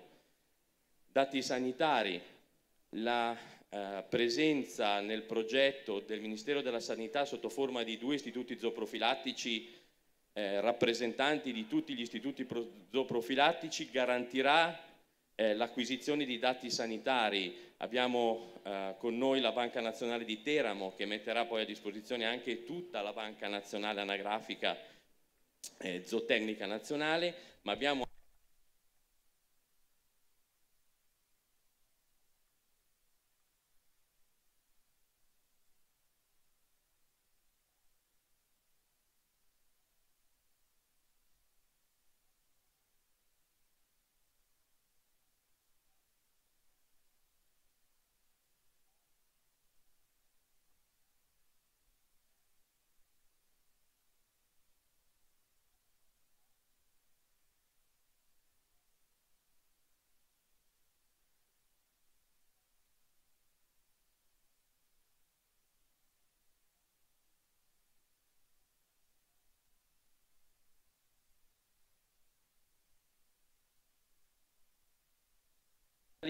entreranno, in termini tecnici si dice, modalità di cooperazione applicativa. Praticamente cominceranno a parlarsi, avranno la possibilità di integrare in maniera attiva i propri dati. Quindi i dati residenti a Teramo saranno legati in maniera chiara e utilizzabile ai dati della nostra banca dati produttiva e saranno legati ad esempio anche con la banca dati della fertilità, che in questo momento è residente presso l'Istituto Spallanzani. Ancora una volta immaginate qual può essere il valore di questa nuova forma di informazione. Qual è l'ambizione? L'ambizione è quella di fare una piattaforma dati che sarà unica in Europa. Vengo da un progetto, da un meeting di un progetto europeo, adesso l'Europa finanzia queste piattaforme in cui ci sono 50-60 partner europei, e queste piattaforme, ce n'è una per il food, ce n'è una per l'health, per la salute. In queste piattaforme questa è la massima ambizione. L'Europa sta parlando di questo, ne sta parlando un po' così, in maniera futuristica. Faremo questa banca dati. Noi abbiamo già un progetto che sarà pronto per farla. Una banca dati che unirà dati, come vedete CCFF sono i controlli funzionali, ma unirà dati di zootecnia di precisione, di fertilità, suolo, economici, i dati dei laboratori, agronomici, i dati sulla qualità dell'acqua, i dati del clima, i dati del benessere degli animali, sanitari, ambientali, tutto quello che è parte del mondo della zootecnia, che finalmente potrà beneficiare di informazioni che non sono secondarie per cercare di capire fenomeni, cercare di capire problemi e trovare soluzioni a questi problemi. Per i più giovani finalmente si parlerà di big data veri. Qua si parla di big data. Vi ho fatto un esempio perché queste sono stime che stiamo facendo, che abbiamo fatto quando abbiamo dovuto anche un po' descrivere qual è la parte informatica che dovrà gestire questo progetto. Tutti voi usate regolarmente i giga, no? Il telefonino va a giga, 8 giga, 9 giga. Cos'è un giga? Un giga sono 1 miliardo di byte. Ormai è un termine comune, che non ha almeno 3 giga e niente. Qualcuno comincia a approcciarsi i terabyte. Qualche computer ha qualche terabyte di memoria. Orca, un terabyte. Un terabyte è 10 alla 12, è 10 miliardi di byte. I nostri progetti parlano di un'altra unità di misura. Siamo nell'ordine dei petabyte, quindi 10 alla 15, 1000 miliardi di dati. È chiaro che effettivamente per la prima volta gestiremo, e spero che qualche giovane abbia voglia di così inventarsi una carriera su questa possibilità, avremo a disposizione miliardi di byte di dati. Cosa vogliamo farcene? L'avete detto prima e l'avete visto quotidianamente. Vogliamo cercare di approcciare un tema che è diventato un tema focus per l'Europa, la sostenibilità. Guardate, questo è quello che è stato presentato l'altro ieri da una company, magari la conoscete, si chiama Arla. Arla è una cooperativa di allevatori europea molto grossa, che opera non solo in Europa, ma opera negli Stati Uniti, opera in Asia e anche in Medio Oriente. Arla ha 12.000 conferitori, Arla ha un bilancio. Arla ha, per esempio, uno dei marchi di Arla è l'Urpak, il burro l'Urpak. Arla nel suo sito ha questa come target di obiettivo nei prossimi anni. L'obiettivo è la sostenibilità e la riduzione dell'impatto ambientale del 30% 1990-2020. Quindi è un tema assolutamente presente. È facile? Non è facile di per sé, ma non è neanche facile se dovete pensare che noi non è che possiamo rinunciare a produrre, dobbiamo essere in grado di produrre con un impatto ambientale minore. Guardate anche questi dati che ho ritrovato nel web, perché mentre cercavo qualche idea per questa presentazione. Nel 1960 ogni produttore agrozootecnico produceva e sosteneva 26 persone. Questo grazie alla rivoluzione meccanica. La meccanizzazione ha dato questa possibilità. Oggi ogni produttore nel settore agrozootecnico alimenta 155 persone. E qui è intervenuta la rivoluzione biotecnologica, il miglioramento genetico, le biotecnologie, il sistema BLAP e oggi la genomica, che hanno creato animali, in questo caso zootecnici, in grado di produrre meglio e produrre di più per unità. Nel 2030 le predizioni dicono che ogni produttore agricolo dovrà alimentare più di 250 persone, non potendo in qualche modo sovrasfruttare le risorse che già ci sono. Questo è il tema. Non possiamo quadruplicare il numero dei nostri animali, non lo possiamo fare, perché dovremo porci altri vincoli. Quale sarà il tema che sembra essere la chiave per raggiungere questi obiettivi? La rivoluzione digitale. E cos'è la rivoluzione digitale? La rivoluzione digitale è l'informazione. Saremo in grado di raggiungere questi obiettivi quanto saremo bravi a sfruttare l'informazione, allora le stalle 4.0, informazione che dovremo raccogliere sotto forma di dato e sfruttare per rendere questa zootecnia ancora più efficiente. Questo è un esempio di quello che faremo, il nostro sistema si alleva, verrà portato sullo smartphone, cercheremo di darvi più informazioni possibili. Ma vado veloce perché il tempo capisco che... Secondo tema, la sostenibilità economica. Non c'è zootecnia se non c'è reddito. Allora un altro obiettivo che cercheremo di performare con questi dati è aiutarvi a gestire l'economia. Non voglio rubare il lavoro al professor Trestini, ma oggi è quasi facile, cioè ci sono già strumenti a vostra disposizione che vi permettono di quantificare, di monetarizzare i dati che voi avete in azienda. Vi faccio un esempio velocissimo prendendo un po' spunto da quello di prima. Questo è il report che molti di voi conoscono, il sintetico collettivo. Qua c'è il dato che veniva segnalato prima, lunghezza media della lattazione, cioè quanto i vostri animali vengono munti in stalla. C'è un target, un valore soglia che è 153 giorni e ognuno di voi ha il proprio valore. Io ho provato a fare una cosa così media.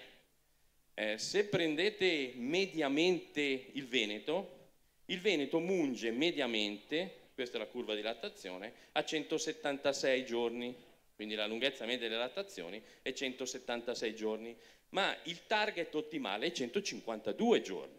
Vuol dire che se nella vostra curva di lattazione, questa è la curva di lattazione media del Veneto, da 156 vi spostate a 176, da 32,2 kg di latte medi scendete a 31, no? Vi spostate un po' avanti perché state ritardando un po' il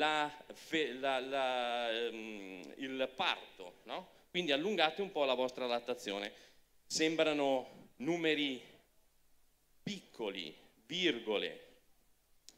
L'ho tradotta in un dato di una stalla media. Allora, una stalla media produrrebbe a 152 giorni di lattazione medi 32,2, il dato di prima. In realtà sta producendo a 176, quindi perde 1,2 litri di latte giorno medio vacca. Poiché una stalla media è 121, se moltiplicate 121 per 1,2 raggiungete i 145,2 kg latte giorno persi, moltiplicati, io ho fatto 0,36, che è un prezzo che non so se è in linea, però più o meno fa 52 euro, che moltiplicati per 365 fa 20.000, fa 19.000 euro. Cioè vuol dire che questo semplice slittamento crea questo tipo di organizzazione mancata finanziaria.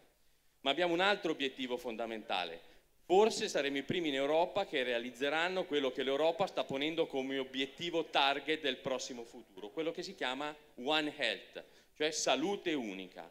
Per salute unica si intende un sistema che tenga conto della salute ovviamente dei cittadini, ma della salute degli animali e della salute dell'ambiente. E quando si parla di salute, e mi avvio velocemente alla conclusione, noi siamo stati abbastanza precursori, abbiamo inventato un sistema che vi stiamo così distribuendo e state utilizzando da quasi 2 anni, un indicatore di benessere fatto per gli allevatori sugli allevatori, con parametri che gestiscono il benessere dal punto di vista dell'allevatore, quindi che riescano in qualche modo a monetarizzare questo benessere. E velocemente volevo farvi vedere, visto che abbiamo 2 anni di dati, se questo sistema è utile agli allevatori o meno. E allora, confrontando velocemente i dati 2016-2017, qualche piccolo segnale interessante c'è. Guardate la riga rossa, gli indicatori in allarme, cioè gli indicatori che erano in posizione critica nel 2016, erano quasi nel 10,4% delle aziende. Dopo un anno di lavoro, anche grazie ai tecnici, ma anche grazie al vostro impegno su questa fronte, sono scesi a 8,8. Quindi il sistema sta lentamente, ovviamente, portando verso a un miglioramento del benessere. Se lo vedete rispetto all'Italia, il Veneto sta mediamente bene. Guardate la parte arancione, che è la parte che dice quante aziende sono con pochi indicatori in fase critica, con la maggior parte di indicatori a livello sufficiente e maggiore. La cosa interessante è la tabellina, in cui ci sono delle cose, secondo me, da tenere in considerazione. Le cellule somatiche stiamo lavorando bene sulle cellule somatiche. Guardate, dal 25,3 di indicatori in allarme stiamo scendendo, quindi l'informazione che vi viene data è un'informazione efficace, voi la utilizzate in maniera efficace. Abbiamo ancora un po' da lavorare sui giorni medi di lattazione, la lunghezza della lattazione, quindi la riproduzione è ancora un po' un punto critico, e ovviamente sulla longevità. Salto queste parti perché sono già state evidenziate lì. Siamo alla fine. Ah, ecco, c'è anche un premio. Allora, approfittiamo anche dell'occasione, visto che si parlava del benessere. No, rimanga pure. Questa estrapolazione dei dati del Veneto ha prodotto un risultato, per cui il presidente Floriano De Franceschi, inviterei anche il dottor Zancan della Regione col presidente Nocentini, premiano la stalla di Paccagnella, Giacomo e Francesco, che hanno ottenuto questo indice del benessere e sono classificati fra i primi nel Veneto. Un applauso a loro. Prego. Sì, allora, giusto per darvi qualche spaccato di che cosa sono riusciti a fare questi due ragazzi, il nostro indicatore ha 5 parametri, li avete visti prima, che tengono conto della sanità della belmella, della longevità, dell'efficacia riproduttiva, delle dismetabolie, chetosi, acidosi. La loro stalla 2017 ha tutti i 5 parametri ottimi, tutto l'anno. Benissimo, grazie.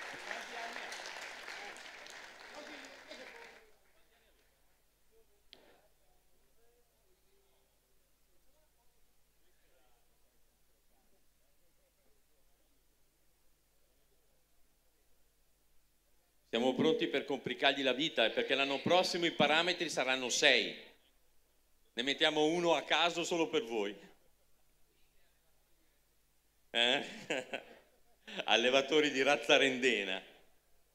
Per cui doppio valore, non per la duplice attitudine, perché lavorano anche su una razza che ha un impatto sulle biodiversità importante. Complimenti, perché effettivamente è indice di un lavoro quasi perfetto. Bene, grazie, complimenti anche al professor Negrini per l'esposizione, abbiamo colto l'occasione anche per questa premiazione. Siamo adesso alla parte conclusiva della nostra giornata, stiamo cercando di mantenere i tempi. Ho chiesto già al dottor Zannolle, in rappresentanza della Regione Veneto, del suo intervento. Prego, dottor.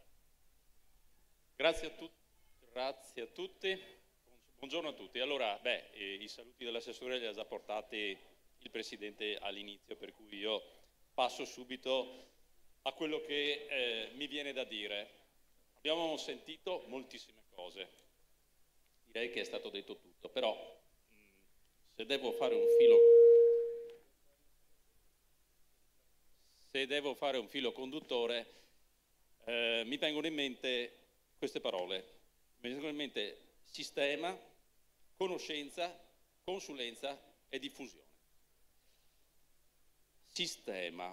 Allora, noi abbiamo bisogno, il mondo allevatoriale ha bisogno di dati, i dati devono essere raccolti, devono essere elaborati, ed è quindi fondamentale che esista un sistema che sia in grado di fare questo in maniera organizzata, secondo determinate finalità e secondo determinate modalità. È stato accennato al momento, come posso dire, di trapasso dalla vecchia, diciamo così, o comunque dalla gestione del sistema allevatoriale secondo la legge 30, a quello che è invece le nuove modalità previste in applicazione peraltro dei regolamenti comunitari che sono stati approvati nel 2016.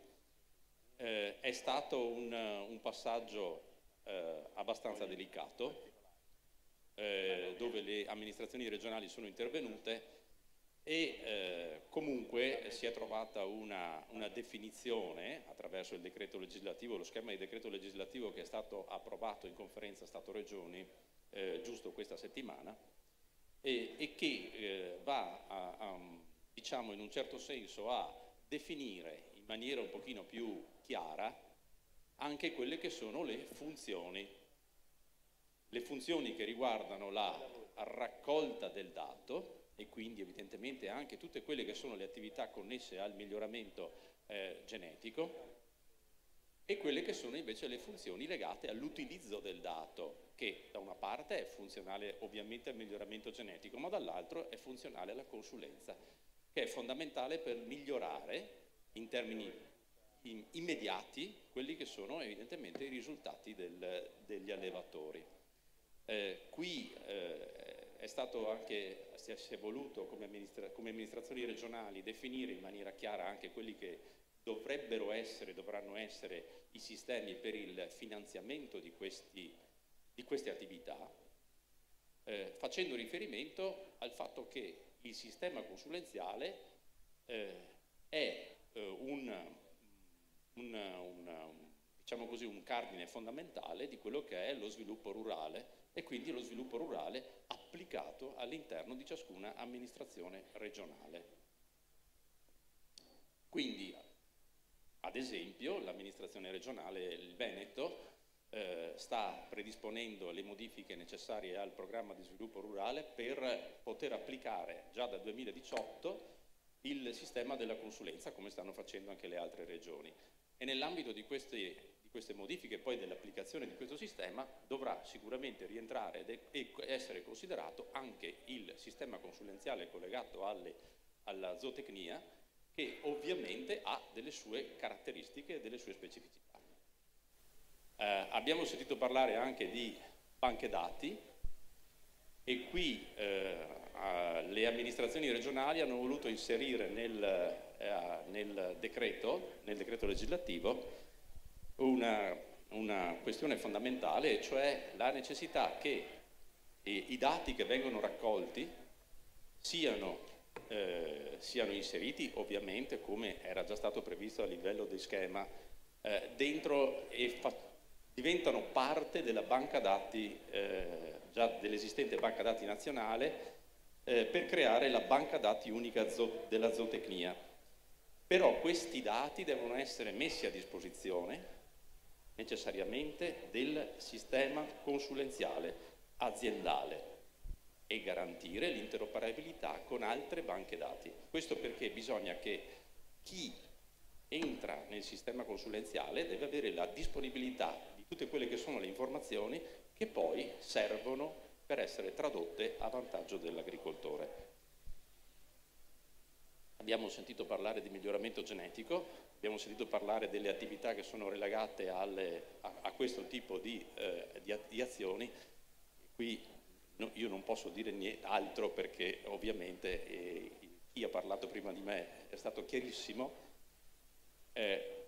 Quello che io voglio sottolineare è che oltre ad avere questi dati, a possedere questi dati e a utilizzare questi dati, in realtà questi dati vengono e devono essere utilizzati per non solo la consulenza ma anche la diffusione.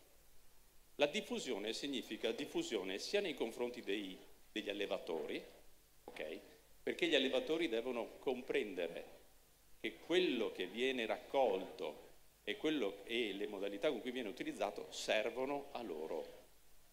servono a loro per migliorare quelle che sono le loro performance di carattere, diciamo così, gestionale, e quindi miglioramento, diciamo così, la riduzione dei costi.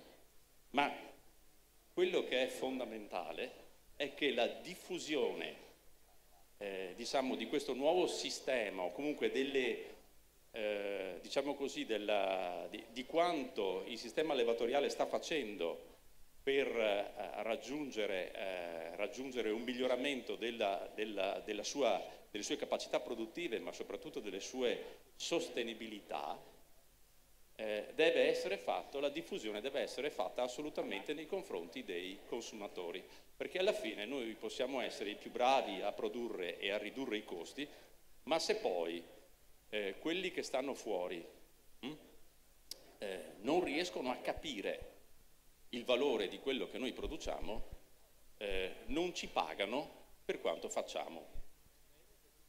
Allora io qui lancio, come posso dire, una riflessione, e la riflessione è questa. Abbiamo sentito parlare ad esempio di indicatore di benessere che è stato fatto dagli allevatori per gli allevatori. Bene, prima ipotesi, questo indicatore di benessere o altri indicatori che siano funzionali a far capire a chi compra il prodotto qual è lo sforzo e come ad esempio capire il livello e il valore dell'impronta carbonica delle nostre produzioni, possiamo pensare di individuarlo come indice da poter trasferire anche ai consumatori? Mi viene in mente un bidone, una confezione di latte che abbia, che so, il semaforo. Invece di avere il semaforo per quel che riguarda la salubrità, diciamo così, l'effetto sulla salute, il semaforo rispetto a come l'allevatore abbia gestito l'allevamento, che è legato alla salubrità della vacca, che è legato al sistema ambientale e così via. Sulla base di determinati parametri mettiamo un semaforo e il consumatore sa che il semaforo verde significa che quell'allevatore è un allevatore che ha un'azienda sostenibile secondo determinate condizioni. E la seconda è, bene, introduciamo un altro marchio oppure facciamo in modo magari di sfruttare qualche marchio che c'è già. In Regione Veneto c'è un marchio che si chiama qualità verificata, che è stato applicato anche può essere applicato anche alla trasformazione, quindi anche al settore lattiero-caseario. Forse potremmo pensare di non mettere un altro marchietto, ma magari di utilizzare quel marchio per far capire che se c'è quel marchio, oltre ad avere un latte che è stato prodotto secondo determinate caratteristiche qualitative, di alimenti o altro, è anche un latte che garantisce determinate condizioni di buona gestione della stalla in termini generali, sia nei confronti degli animali, sia nei confronti dei soggetti che stanno vicino alla stalla, cioè chiamiamoli così dei cittadini. Anche perché così evitiamo quello che sta succedendo in altri settori, quali ad esempio quello dei vigneti. Ecco, quindi io concludo dicendo che il sistema si sta ovviamente evolvendo. Ci sarà un periodo a livello nazionale in cui ci sarà evidentemente il tempo per fare in modo che il sistema si adatti all'applicazione di questa nuova regolamentazione. L'augurio è che all'interno di questo sistema, proprio perché è un'azione che è funzionale e valida per tutti gli allevatori, è che tutti si riconoscano e ci sia spazio ovviamente per tutti. Grazie e buon lavoro. Bene, grazie al dottor Zannol. Chiamo Martino Cerantola per un saluto. Sì, un saluto lo faccio molto volentieri e parto nel fare un ringraziamento. Il ringraziamento lo faccio a Floriano e a Adriano in primis come Arav, ma lo faccio in particolar modo perché si è riusciti, avete visto prima con la presentazione del progetto Stalla 4.0, mettere assieme il mondo della cooperazione del Veneto e proseguire con una manifestazione mettendo assieme il sistema allevatoriale con 4 importanti cooperative del territorio deve essere un forte messaggio. Al di là di tutti i dati positivi che sono stati detti stamattina, però personalmente in qualità di presidente Coldiretti, da allevatore e socio di una cooperativa, vedere il mondo della cooperazione che su determinati temi è consapevoli del fatto che per far capire l'impegno del mondo allevatoriale, perché si parla sempre di innovazione, ma si parla troppo poco sui media e si comunica troppo poco dell'innovazione che sta facendo il mondo agricolo in toto. E allora l'impegno che ci mettiamo noi come allevatori nell'innovazione, l'impegno che ci sta mettendo il mondo della cooperazione per lavorare assieme e l'impegno che ci sta mettendo l'ARAV e l'AIA, perché se guardiamo le 7 frasi scritte là, non serve dire altro nulla, però quelle frasi bisogna essere in grado tutti assieme di comunicarle al mondo esterno e al consumatore. Diceva prima bene Zanol, tutti questi dati, soprattutto quelli del benessere, dell'impegno, ma comunque l'impegno che ci mettono gli allevatori per produrre latte di qualità, che non sono, come qualcuno vuole etichettarci, sfruttatori di una macchina del latte. Siamo i primi che vogliamo la tutela e il bene degli animali. Il passaggio successivo è quello proprio di comunicare. Allora, un ringraziamento, una grande soddisfazione. Tra l'altro, la manifestazione dei 2 giorni prosegue, ci saremo anche come campagna amica per tutti i 2 giorni con dei laboratori con i bambini.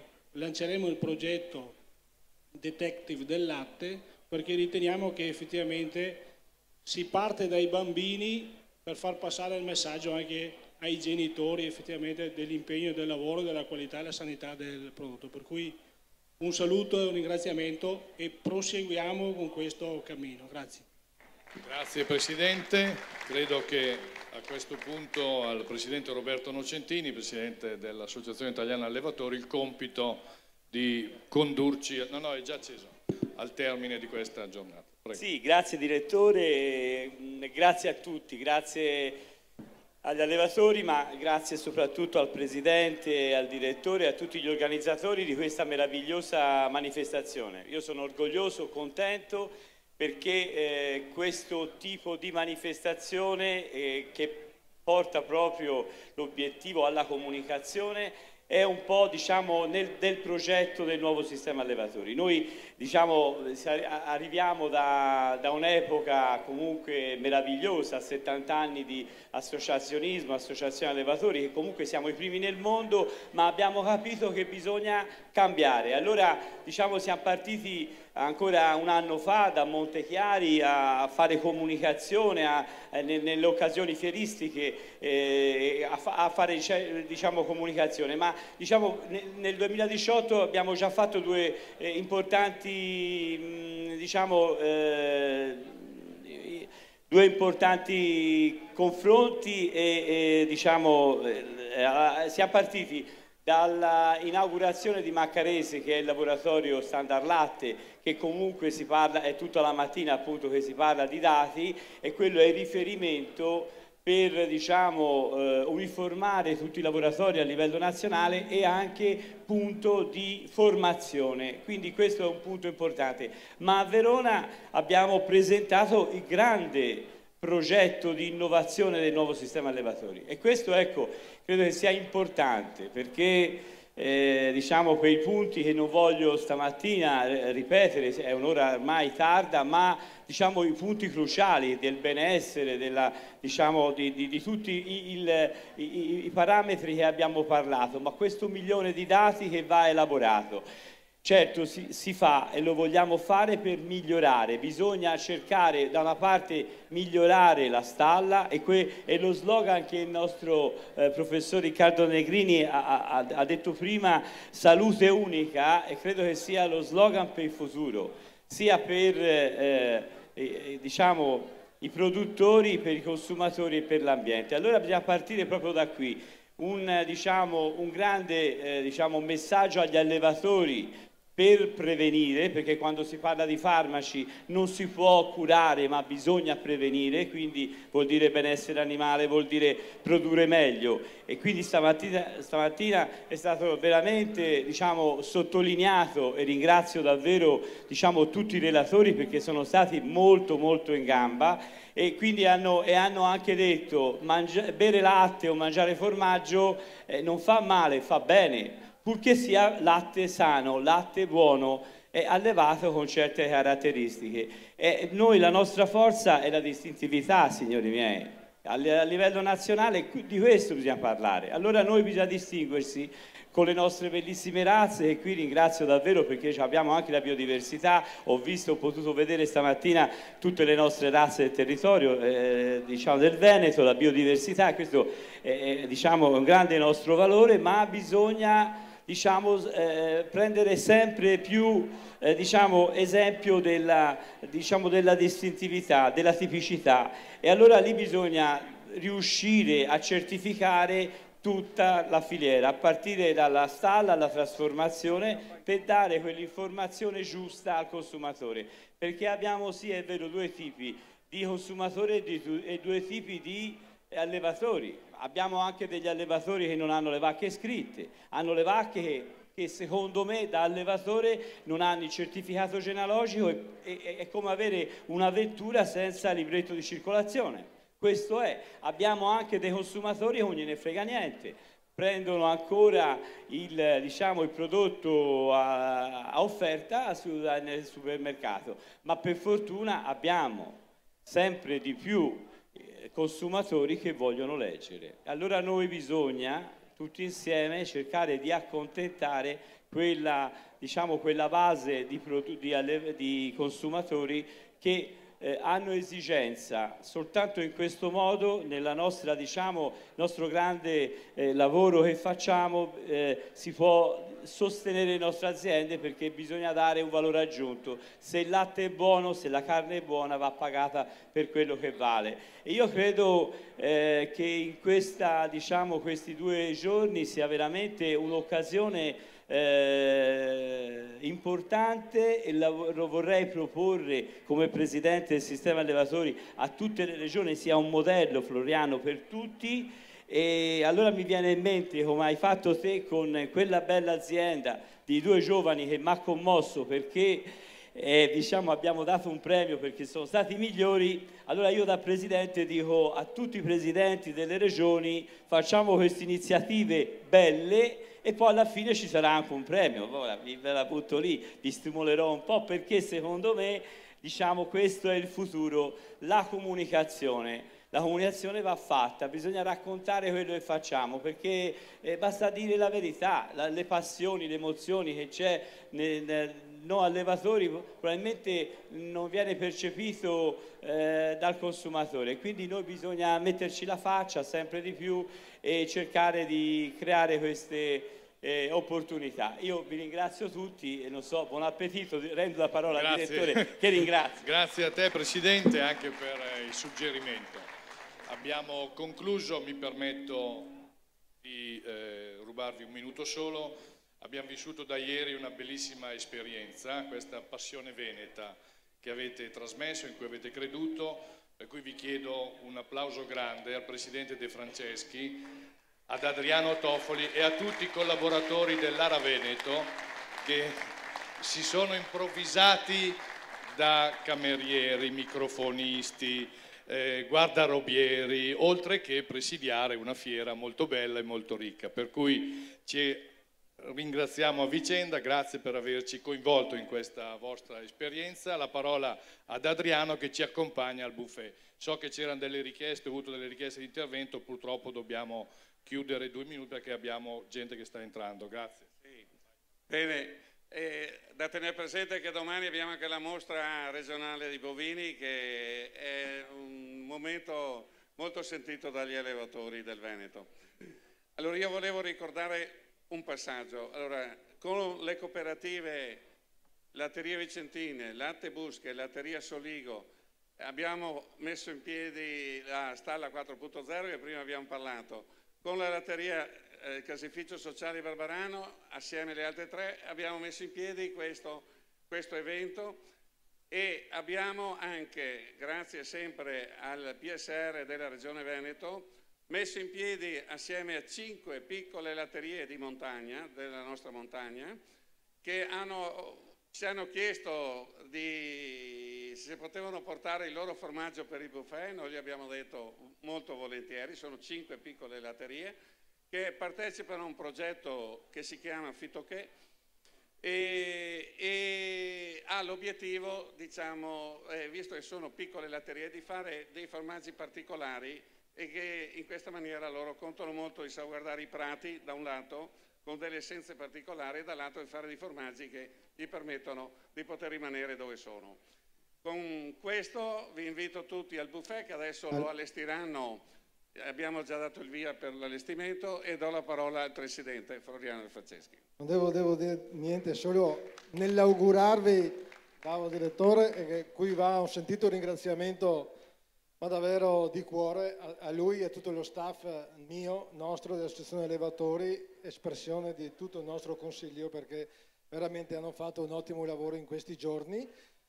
Però non bisogna dimenticare, forse è meglio che lo mettiamo al primo posto, e finiamo concludendo con un applauso a quegli allevatori che sono di là, che portano gli animali in fiera, che fanno fatica.